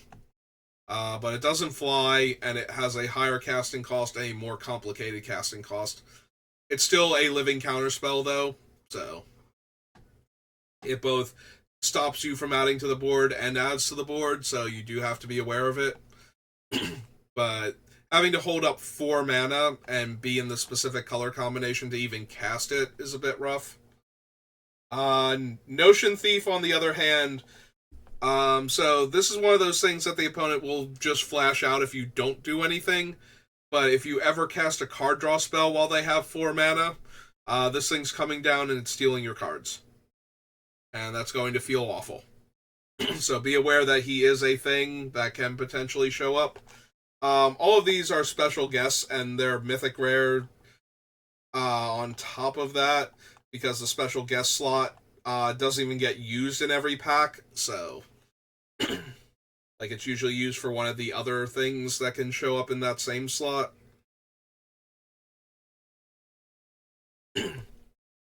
But after opening tons of packs of the previous set, they do actually get opened from time to time, and every once in a great while you will encounter them, so you do have to be aware of their existence to not get completely blindsided by them.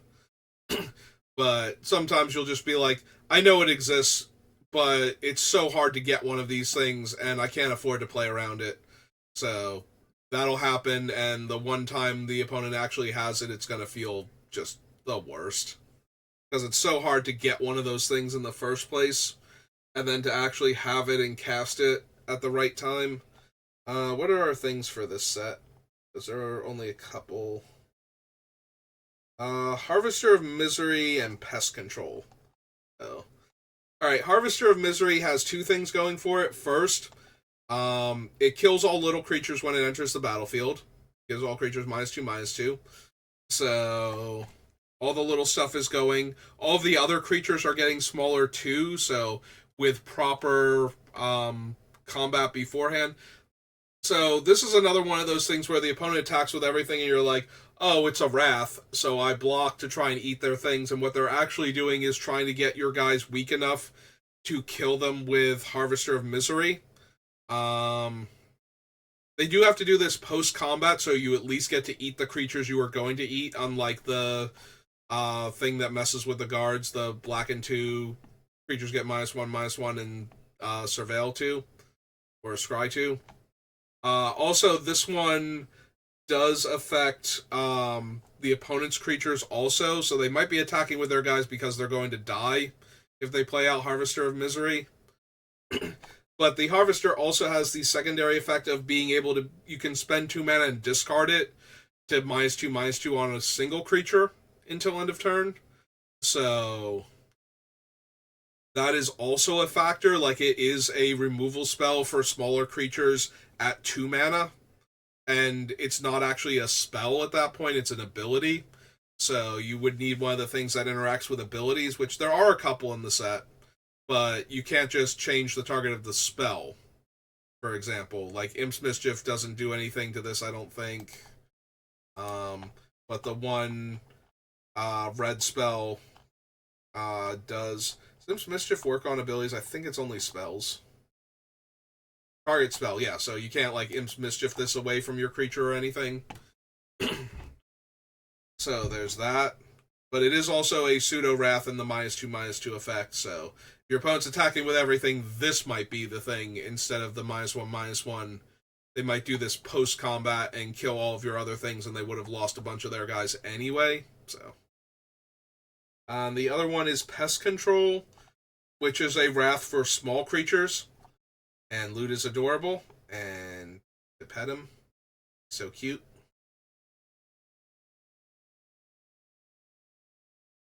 But yes, Pest Control destroys all non-land permanents with mana value 1 or less. So it kills little creatures and tokens. It also has cycling, though, so it might be worth grabbing for an opponent who's worried about Boros Convoke in Standard, and so they pick this up just to have it anyway, and then wind up using it during your draft, so just be aware of that. But yeah, it's only a factor if you're making a ton of little creatures, like token creatures, or if you have a bunch of 1-drops, which, let's be honest, Magic has been doing a lot better with its 1-drops recently. I don't know which ones in this set have the potential. I think there's like a goblin with like haste and first strike or something.